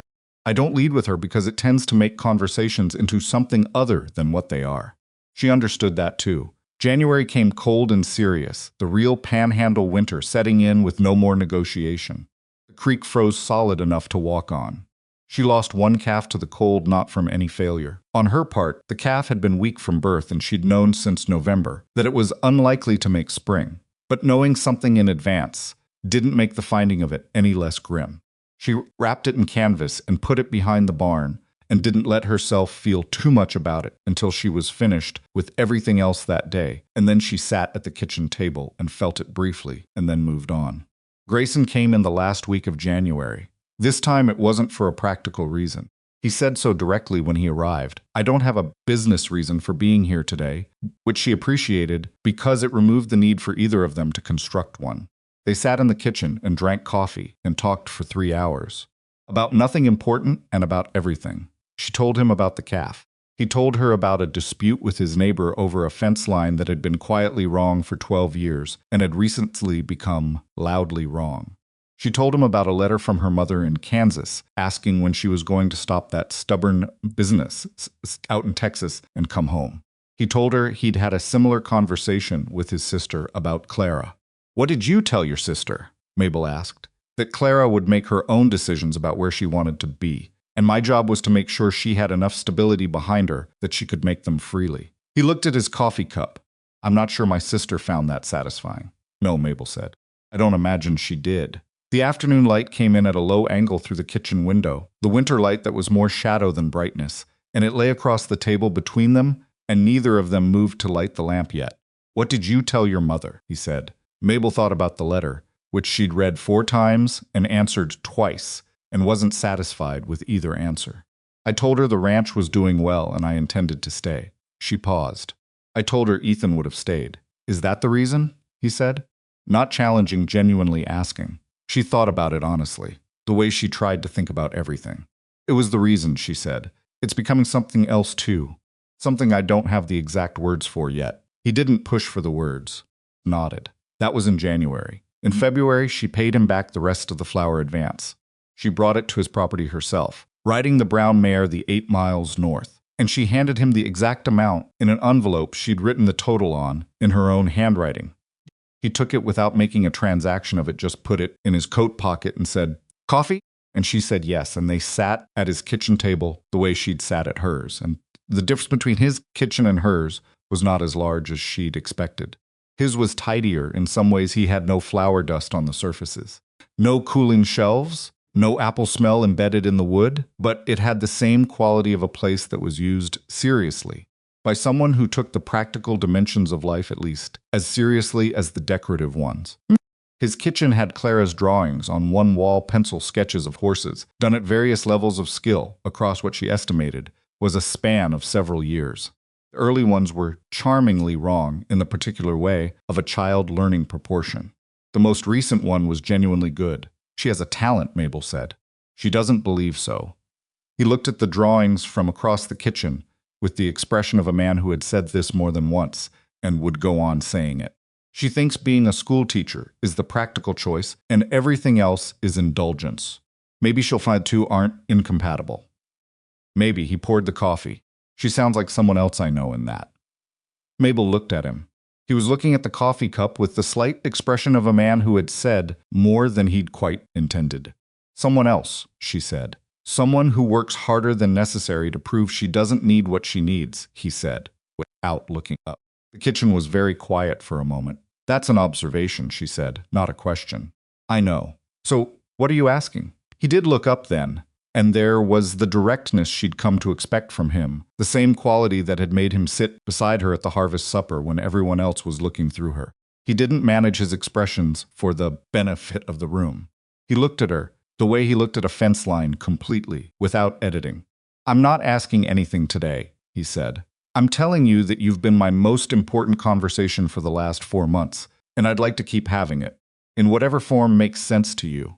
She sat with that for a long moment. She thought about what he'd said, and all the ways she could take it, and the fact that the way she wanted to take it was the same as the way she thought he meant it. She thought about the 2 years alone, and what they'd cost, and what they'd taught, and whether those two things were separable. She thought about the receipt in the tin box under the floorboard, paid in full, note discharged, her name and her land, and the deed that now meant something absolute. She thought about the Winesap tree in February, bare and skeletal against the gray winter sky, looking like nothing at all, and holding inside it the complete mechanism for spring. "It makes sense to me," she said. He nodded once. He picked up his coffee. She picked up hers. Outside, the panhandle wind moved through the yard with its usual indifference to human arrangements, and the bare branches of the single cottonwood beside his barn made their small scratching sounds against the wall.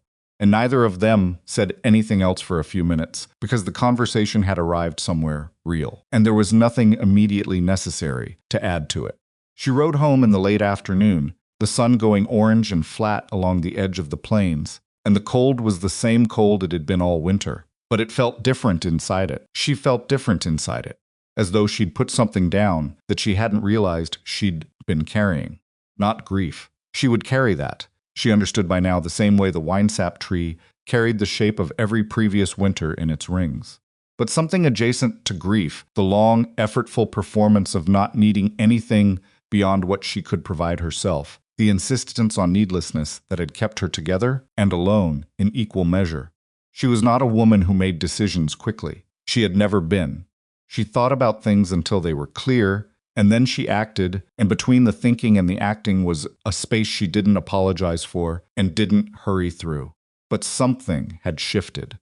She reached her property line as the sun finished going down, and the lamp she'd left burning in the kitchen window was visible from the road, a small, steady light in the dark, the kind that meant home, the specific kind that meant someone had made a place and stayed in it and made it matter.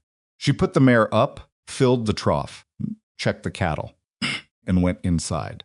She sat at the kitchen table with her coat still on and looked at the tin box under the floorboard as though she could see through the boards to it, the receipt, her name, her land. Then she looked at the empty chair across the table.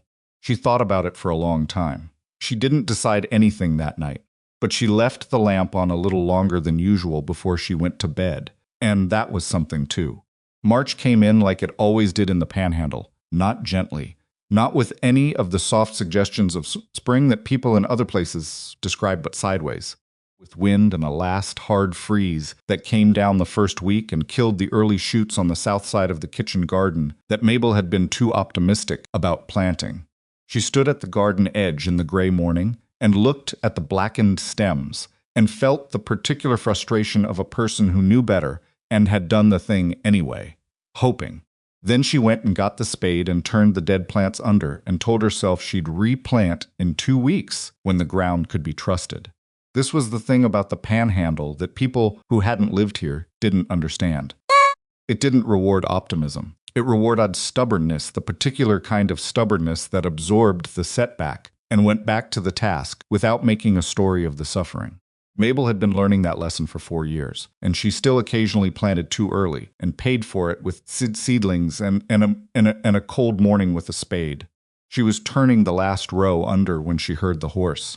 She didn't need to look up to know who it was. She'd learned the particular sound of Grayson's horse on her road, the same way she'd learned every other repeating sound in her daily life, the creak of the barn door in the north wind, the specific note the porch step made when weight landed on the left side of it, the way the stove damper rattled when the temperature outside dropped below 20. These were the sounds of her life, and she knew them without thinking. She set the spade against the fence and went to meet him. He dismounted at the gate with something in his expression that she couldn't immediately categorize. Not trouble she'd learned his trouble face, the particular set of his jaw when something was wrong, but something more complicated than ordinary. He had a look of a man who had been deciding something for a while and had finished deciding. "You've been in the garden," he said, looking at the dirt on her boots and her coat. "Planted too early. Lost the first shoots." She unlatched the gate and held it open. "Come in." He came in and tied his horse at the porch post and followed her to the kitchen, where the stove was going and the room was warm, and she put water on without asking, because they'd been past asking for a while now. He sat at the table. She stood at the stove and waited for whatever he'd come to say. "Silas Vane is leaving the county," he said. She turned to look at him. "The railroad survey came back," Grayson continued. "The route doesn't come through the south section. It runs 12 miles east through the Caldwell Flats." He said it without satisfaction, just factually, the way he delivered all information. "Vane's been here 18 months working toward something that turned out to be in the wrong place. He's selling his interest in the Caldwell property he bought last year and going back to wherever he came from." Mabel leaned against the stove edge and looked at the wall for a moment. 12 miles east. The railroad that had been Vane's entire justification for wanting her land, for watching her 80 acres for a year and a half, for buying Rourke's cooperation, and calculating her debt to the day it ran 12 miles from where he'd been certain it would run. "Does that change anything for you?" she said. The question was genuine. If the survey had ugly laugh, if the survey had come back differently, if the railroad had passed her south fence line, the way Vane had believed it would, the value of her land would have changed significantly. The fact that it hadn't meant her 80 acres was worth what it had always been worth: good grazing land, solid water access at the creek, the value of something well-maintained and debt-free, which was enough, which had always been enough. "It doesn't change anything for me," Grayson said. She looked at him. "I want to be clear about that," he said, in the voice he used when precision mattered. "What I'm going to say next has nothing to do with railroad surveys or land values or what your property is or isn't worth to someone calculating from the outside." The kitchen was very quiet. "All right," she said. He put both hands flat on the table, the gesture she recognized, not hiding anything, not holding anything back. "I'd like to marry you, Mabel," he said, "not because your land needs protecting anymore. Not because you need someone to manage things for you, because you've made it abundantly clear that you don't. Because the last 5 months have been the most honest conversation I've had with another person since Margaret died. And I don't want to stop having it." She stood at the stove and looked at him across the kitchen. Margaret. He'd told her his wife's name in January, quietly, over the second cup of coffee on a slow afternoon. And she'd said it back to him once to show she'd heard it, and then hadn't used it again, because it wasn't hers to use. But she knew it, the same way she knew the sound of his horse on her road.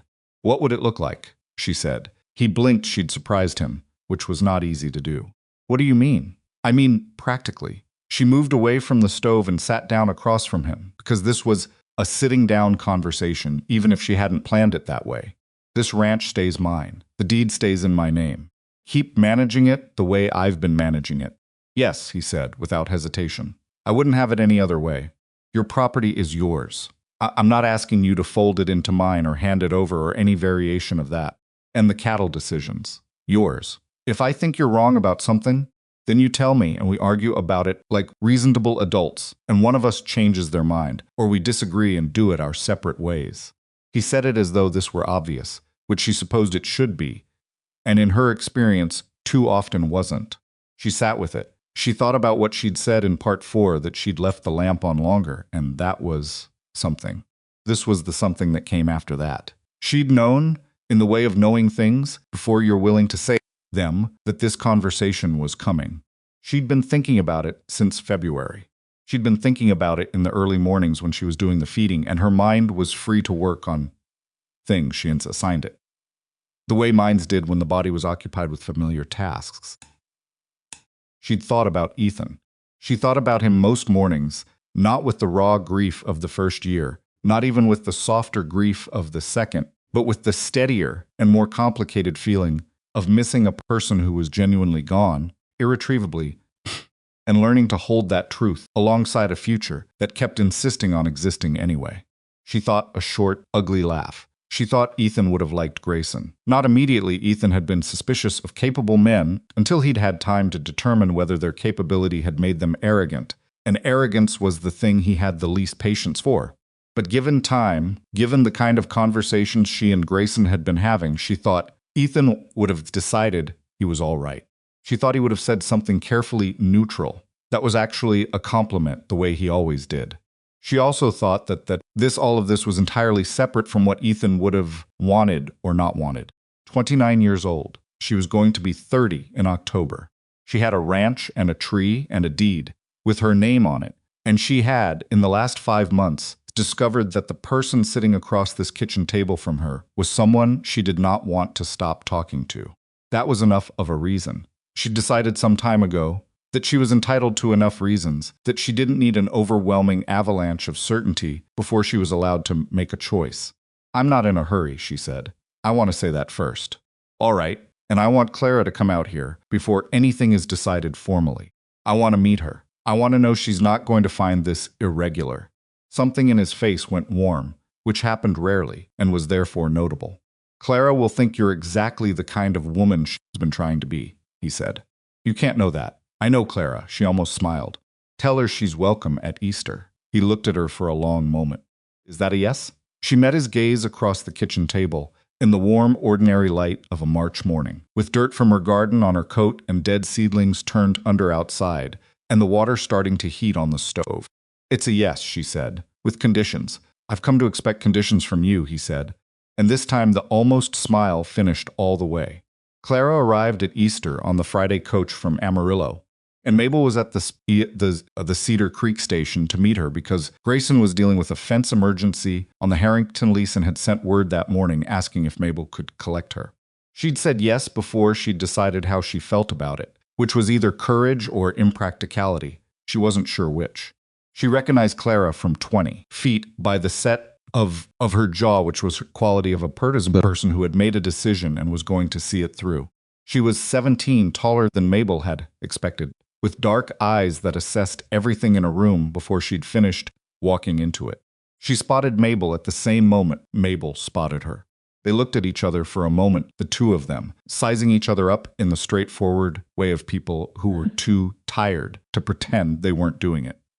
"Mrs. Dawson," Clara said. "Clara." Mabel held out her hand. "Your father's at a fence emergency. He apologizes." Clara shook her hand with a firm, dry grip and looked at her without any of the calculated pleasantness of someone trying to make a good impression. She was trying to make an accurate impression, which was completely different and considerably more useful. "He told me about the pies," Clara said as they walked to the wagon. "What about them?" 50 in 6 days, alone. "Denny helped for the last 3. He said that too. He said you corrected him when he told the story without that part." Clara climbed up to the wagon seat without waiting to be helped, which Mabel noted approvingly. "He said you were very particular about what you deserved credit for and what you didn't." "Did he say that as a compliment?" "I think it was an observation." Clara settled the bag on her lap. "I took it as a compliment." Mabel picked up the reins. "Your father's taught you something." "My father's taught me several things," Clara said.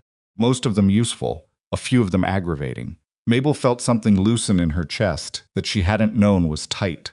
"Sounds about right," she said. They drove the 12 miles to the ranch and talked the whole way, not the careful exploratory talk of strangers feeling for solid ground, but the faster, more angular talk of two people discovering that they think in similar shapes. Clara asked about the cattle, which led to a conversation about the land, which led to a conversation about the railroad survey, which led to Clara saying, with the directness of someone who had clearly been thinking about it, "Did it matter to you that the railroad didn't come through?" "No," Mabel said. "Why not? You could have sold for much more." "Because I was never trying to sell. I was trying to keep it." Clara was quiet for a moment, looking at the road ahead. "My father is the same way," she said, about his land. "He says owning something you didn't earn is just holding something for someone else. He would say that. Do you agree?" Mabel thought about it. "I agree that owning something you fought to keep is different from owning something that fell to you. I'm not sure about the rest." Clara nodded, apparently satisfied with the distinction. When they reached the ranch, and Clara saw the winesap tree, bare still, the spring coming slowly this year, she stopped on the path and looked at it for a moment. "That's the tree," she said. "My husband planted it. My father says it's the best apple tree in the Panhandle." Your father has never eaten an apple from any other tree in the panhandle. Clara looked at her. He said you'd say something like that. Mabel opened the front door. Come inside. Easter weekend was 3 days, and by the end of it something had been established between Mabel and Clara that wasn't friendship exactly. They were too different in age and circumstance for friendship, strictly speaking, but was something durable. Something with the quality of mutual respect between two people who had each decided the other one was real. On Sunday, Clara sat at the kitchen table and watched Mabel make a pie not 50, just one, because it was Easter and Grayson was coming for supper, and asked questions about the dough with a genuine technical curiosity that Mabel answered with the same honesty she answered everything. You press the butter in instead of cutting it, Clara said. If you cut it too fine, you lose the flake. My aunt just uses lard. Lard makes a good crust. Butter makes a better one. Both together is what your father can't stop talking about. She turned the dough, pressed it flat, turned it again. You can't be afraid of working it. Most people are. They think they'll overwork it, but they give up too early.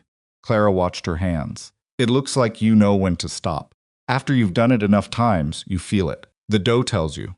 Clara was quiet for a moment. Then, are you going to marry my father? Mabel kept her hands moving on the dough. I'm considering it, she said. He's already decided. I know. I wanted time to decide for myself. Clara looked at her steadily. That's reasonable. I thought so. My aunt thinks he should marry someone from Amarillo. Someone more, she says, established. She means someone with fewer opinions. Mabel looked up. And what do you think? Clara met her eyes. I think my father has enough opinions for 2 people already. He needs someone who'll push back. Something in Mabel's chest settled, the last small uncertainty going quiet. I'll push back, she said. I know, said Clara. That's why I'm all right with it. They had Easter supper, the 4 of them, Mabel and Grayson, Clara, and Denny, who'd come to help with the side work, and been invited to stay at the table, because Mabel saw no reason not to. The supper was imperfect in the ordinary ways of imperfect suppers. The bread was slightly underdone in the center. The fire in the hearth smoked when the wind changed direction and came in the chimney, and Denny knocked over his coffee cup 20 minutes in and spent 5 minutes apologizing, while Mabel mopped the table and told him to stop apologizing. But it was real. That was the thing about it. It was real in the way that imperfect things are real, not arranged, not performed, not the version of a supper that existed to demonstrate something. Just 4 people at a table on an Easter evening, with a slightly underdone loaf and a smoking chimney and a mopped coffee stain, talking about cattle and winter, and what Clara was going to do after her schooling was done. After supper, Clara took her book to the chair by the fire, and Denny went out to check on the mare he'd borrowed, and Mabel and Grayson sat at the kitchen table with the last of the coffee, and the particular quiet people who have arrived somewhere without making a ceremony of the arrival. She likes you, Grayson said. She likes that I push back, Mabel said. Told me so. He looked at her. Same thing. She wrapped her hands around the cup. I want the wedding here, she said, on the property. He didn't look surprised. She thought he probably hadn't been expecting Amarillo. When? Late April, after the last freeze risk. She looked at the window, at the dark outside, and the faint reflection of the lamp in the glass. The tree will be blooming by then. Dick shit her for a moment, with the expression he sometimes had that she still couldn't entirely read something between steadiness and feeling. The face of a man who was not going to let the moment get away from him, but also wasn't going to manufacture something that didn't exist. Late April, he said. All right. They were married on the 24th of April, on a Thursday, because Mabel had looked at the calendar and decided Thursday was the day. And she saw no reason to wait for a Saturday, simply because tradition preferred it. She had never been very interested in doing things simply because tradition preferred it. The ceremony was at the Cedar Creek Church, because it was the largest enclosed space in town, and she'd decided somewhere between December and April that she wanted the people of Cedar Creek there, not for performance, not to prove anything about where she stood now versus where she'd sat 2 years ago, invisible, at the far end of the harvest supper table, but because these were her neighbors, and she'd made her life among them, and she was going to mark this occasion in a place they could all fit. She wore blue, a dark, serious blue, not a wedding day. Blue the way a younger woman might have chosen, not pale or ethereal, but the blue of a clear October sky. Color she'd always found more beautiful than the alternatives, and she was old enough at 29 to dress for herself. Her mother had come from Kansas, which was the surprise of the whole thing. She'd sent the letter with no real expectation. And her mother had arrived on the Tuesday coach with a carpet bag and the particular expression of a woman who had a great deal to say and had decided to say none of it. She'd looked at the ranch and the tree and the kitchen and Grayson and Clara, and then she'd taken Mabel by both hands and said, quietly, Ethan would have been pleased, and that was the entirety of what she said on the subject, which was exactly the right amount. Mabel walked into the church on her own. She'd thought about this. Her father was gone. Her brother was in Colorado and couldn't make the trip, and she'd considered asking Denny to walk with her and then decided against it. She would walk in by herself, the way she'd done everything for 2 years. And the difference this time was that she was doing it toward something rather than simply continuing. The door opened. The room was full. She saw it all in a single, disorganized sweep. The faces of she'd lived among for 4 years. The blue check tablecloths from the same cedar chest. Ada Ferris in the third row with her good hat on. Reverend Mercer at the front with his careful, listening expression. Denny near the back, because Denny always positioned himself near exits. Clara in the front row with her dark eyes tracking everything, the way she always did. And Grayson, standing at the front in a coat she hadn't seen before, not the expensive working coat he always wore, but something better. Something he'd clearly acquired for this specific occasion, which told her he'd thought about it, which she found unexpectedly moving. He looked at her walking toward him with the same directness he'd had when he crossed the room at the harvest supper, the face of a man who had looked at something and decided it was where he was going and saw no reason to pretend otherwise. She walked the length of the room. She was not small. She had never been small. She filled the doorway when she entered, and she occupied her full space walking down the center aisle, and for the first time in as long as she could remember, it didn't cost her anything.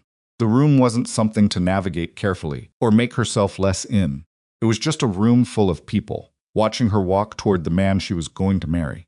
And the size of her body was the size of her body, and it had gotten her through 2 panhandle winters alone, and it had stood at a wood stove for 6 consecutive days, and it had swung a sledge on frozen water troughs, and she had finally come to understand, entirely adequate for the life she was living. She reached the front of the room. Grayson looked at her. "Hello," he said quietly, because he was a man who didn't make unnecessary speeches when an ordinary word was available. "Hello," she said. Mercer read the words he always read. They said what they were required to say. Grayson's hand around hers was warm and large and slightly rough at the palm, which was the hand of someone who worked, and she held it back with the same.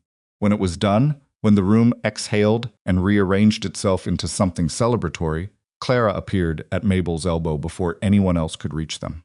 She didn't say anything. She put her hand briefly on Mabel's arm, quick, light, the gesture of a person who was not given to demonstrations, but had decided this was a moment that warranted one, and then stepped back into the crowd before Mabel could respond. That, Mabel thought, was entirely Clara. At the church hall after, the tables were laid with food that people had brought in the same tradition as the harvest supper cornbread and preserved things, and a venison roast that someone had been tending for hours. The blue check tablecloths, the same smell of wood smoke and people and food that every gathering in Cedar Creek had. At the center of the dessert table sat an apple pie. Mabel had made it herself, in her own kitchen, the morning of the wedding day, while her mother sat at the kitchen table drinking coffee and watching with the expression of a woman revising some long-held assumption.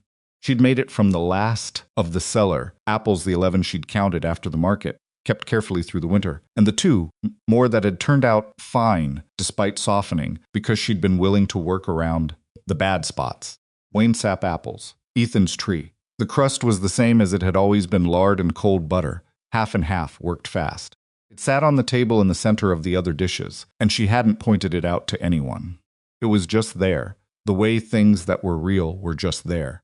Grayson appeared at her side, sometime in the middle of the afternoon, when the room had settled into the comfortable noise of a party that had gotten past its formal phase and was simply people talking to other people.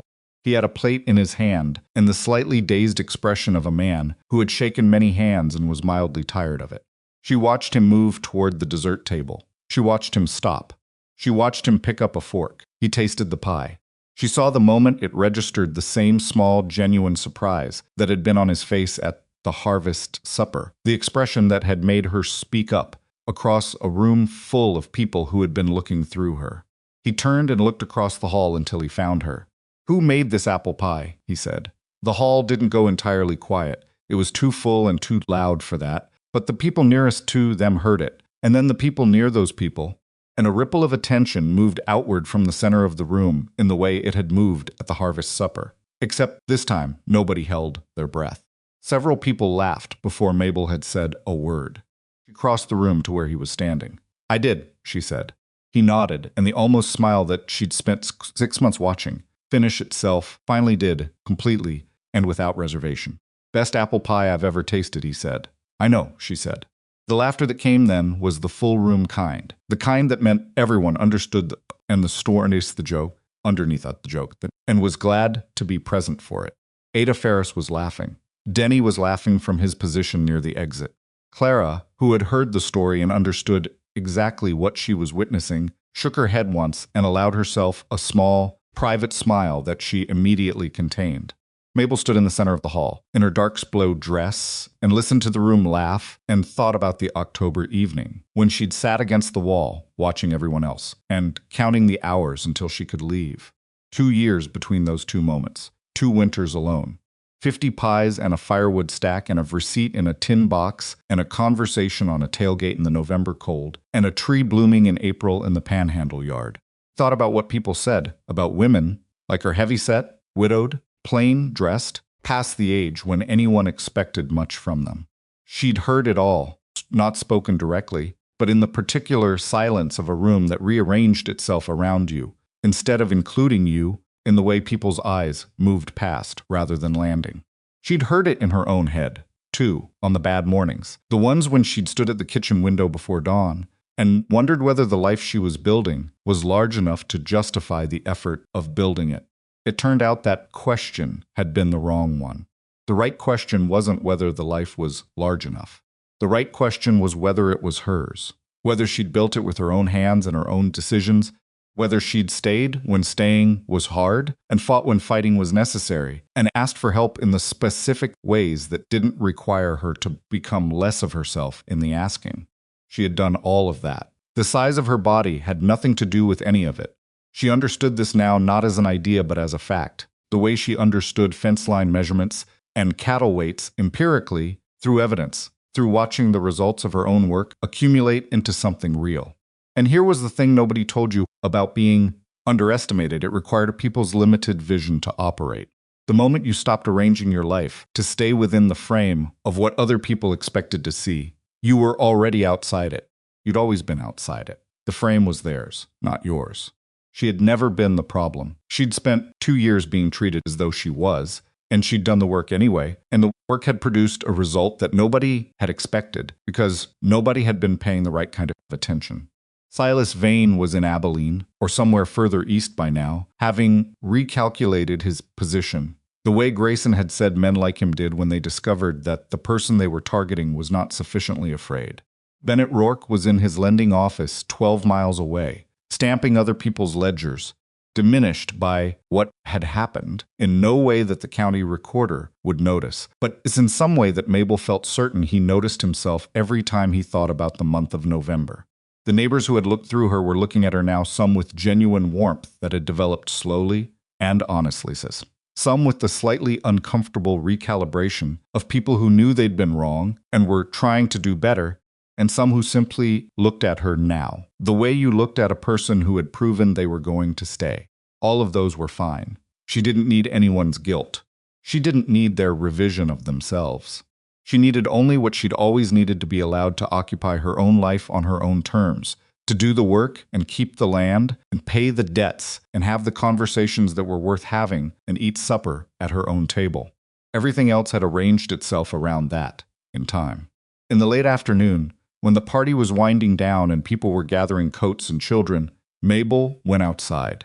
She needed a minute away from the noise, the way she always needed a minute away from sustained noise. She was not a woman who grew more comfortable with crowds over time, and 4 hours in a full hall was at the edge of what she could manage with grace. The afternoon was clear and still, the specific April clarity that felt like a promise the panhandle was making for the next 6 months before the heat arrived. She walked around the side of the church to where it was quiet and leaned against the building with her face up to the sky. She stayed there for maybe 5 minutes. Then she heard footsteps, and Clara appeared around the corner with the direct, purposeful movement. That was how Clara did everything. She stood beside Mabel and looked at the sky too. "Do you want to be alone?" Clara said. "I don't mind company," Mabel said, "as long as it's quiet company." Clara appeared to consider this acceptable. They stood for a moment in the quiet.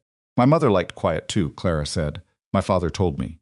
He said she could be in a room with 3 people and still seem like she was by herself somewhere." A pause. He said it like it was a good thing. "It is a good thing," Mabel said.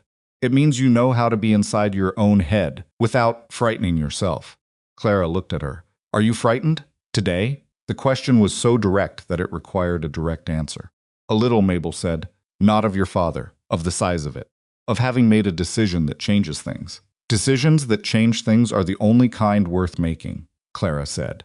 Then she seemed to hear herself and said, "That sounds like something out of a book." "It's also true, yes." Clara looked at the sky again. "I worry I sound like a book sometimes. My schooling has given me the vocabulary, but not always the judgment about when to use it.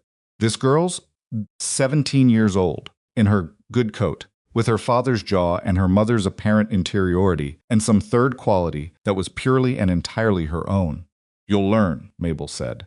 "The judgment comes from using it wrong enough times to recognize when it's right." Clara absorbed this. "Is that what happened with you?" "The pie. The 50 pies. $47, Mabel said. "I'd done things wrong enough times to know what right looked like." Clara turned to face her fully. "I want to ask you something," she said. "And if you think it's too much, you don't have to answer. Do you think you would have done it differently? Any of it, if you'd known what was coming, that vein, everything from the beginning?" Mabel thought about this honestly. She thought about October, the harvest supper, the pie tin and the flower sackcloth, the chair against the wall. She thought about November and the wood at 2 a.m, and the 50 pies and the frozen water trough and the ledger on the kitchen table, with numbers that never quite added up until they did. She thought about Ethan and the tree and the first autumn they'd picked apples together, and he'd bitten into one and made a face. "No," she said, "I'd have done it the same. Even the hard parts?" "The hard parts were how I knew what I was capable of." She looked at the sky, the flat blue April sky above Cedar Creek. "You don't find that out any other way. You can't be told it. Somebody standing across a room thinking, well of you doesn't teach you anything. You have to do the thing." Clara was quiet for a moment. "My father says something similar," she said. "He says the only things worth knowing you learn in the doing." "Your father is occasionally correct," Mabel said. Something in Clara's expression shifted the contained smile again, the one she didn't quite let finish. "I'm going to tell him you said occasionally. I expect you will." They went back inside together. That evening, after the last guests had gone, and Clara had taken herself to bed in the spare room, and the hall had been cleaned, and the dishes returned, and the blue check tablecloths folded back into the cedar chest. For another year, Mabel and Grayson drove home to the ranch. They drove in the last of the April light, the sky going orange and pink at the western edge, the way it did this time of year. And neither of them talked much. They were past the stage of filling silences, to prove they were comfortable, which was itself a kind of comfort. When they turned into the yard, the winesap tree was the first thing she saw. It was in full bloom. She'd known it would be. She'd watched the buds since mid-March, tracking the progress the way she tracked everything on her property, the regular attention, someone who understood that things changed incrementally, and you only knew the change if you paid daily attention. But knowing it would be blooming and seeing it in the last light of her wedding day were 2 different experiences, and the second one hit her somewhere below thought. She climbed down from the wagon before Grayson could come around, because she was still herself. She would always be herself, and she walked to the tree and stood under it.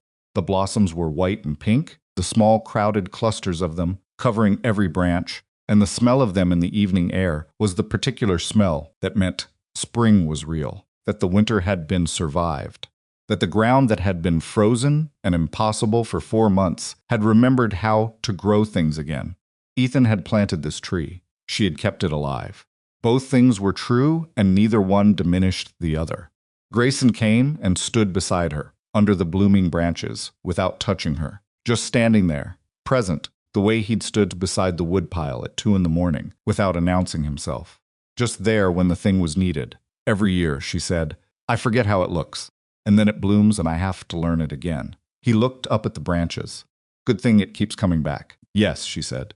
Good thing. She stood under Ethan's tree in the last of the April light, 30 days from 30 years old, on land she had fought to keep and kept, beside a man who had never once asked her to be smaller than she was. Her body was the body that had done all of it. The fence lines and the frozen troughs and the 50 pies and the miles of road driven alone in the dark. It was not a body she had ever been permitted to be proud of, not by the conventions of the world she'd moved through, which had its own opinions about what a woman's body was for and whether hers qualified. She had stopped asking for permission somewhere in the 2nd November. She wasn't sure exactly when. It had happened the way most real changes happened, not in a single moment of decision, but through the accumulation of mornings, when you got up and did the work anyway, until the work itself became the proof of what you were worth. She was worth this. She had always been worth this. The blossoms moved slightly in the evening breeze, and a few of them came loose and drifted down, landing on her shoulders and her dark blue dress, and the ground around her feet, small and white and impermanent, the way living things were, beautiful precisely because they didn't last and came back anyway, year after year, from roots that went down past the dry layer, and found what they needed in the dark. She stayed under the tree until the light was fully gone. Then she went inside and lit the lamp, and the kitchen filled with the ordinary warm light that meant home, and she put water on, and Grayson came in behind her and hung his coat on the peg beside the door, and the house held both of them the way a house holds the people who have decided to stay in it. Outside, the winesap tree bloomed in the dark, the same as it always had, needing no witness to be what it was.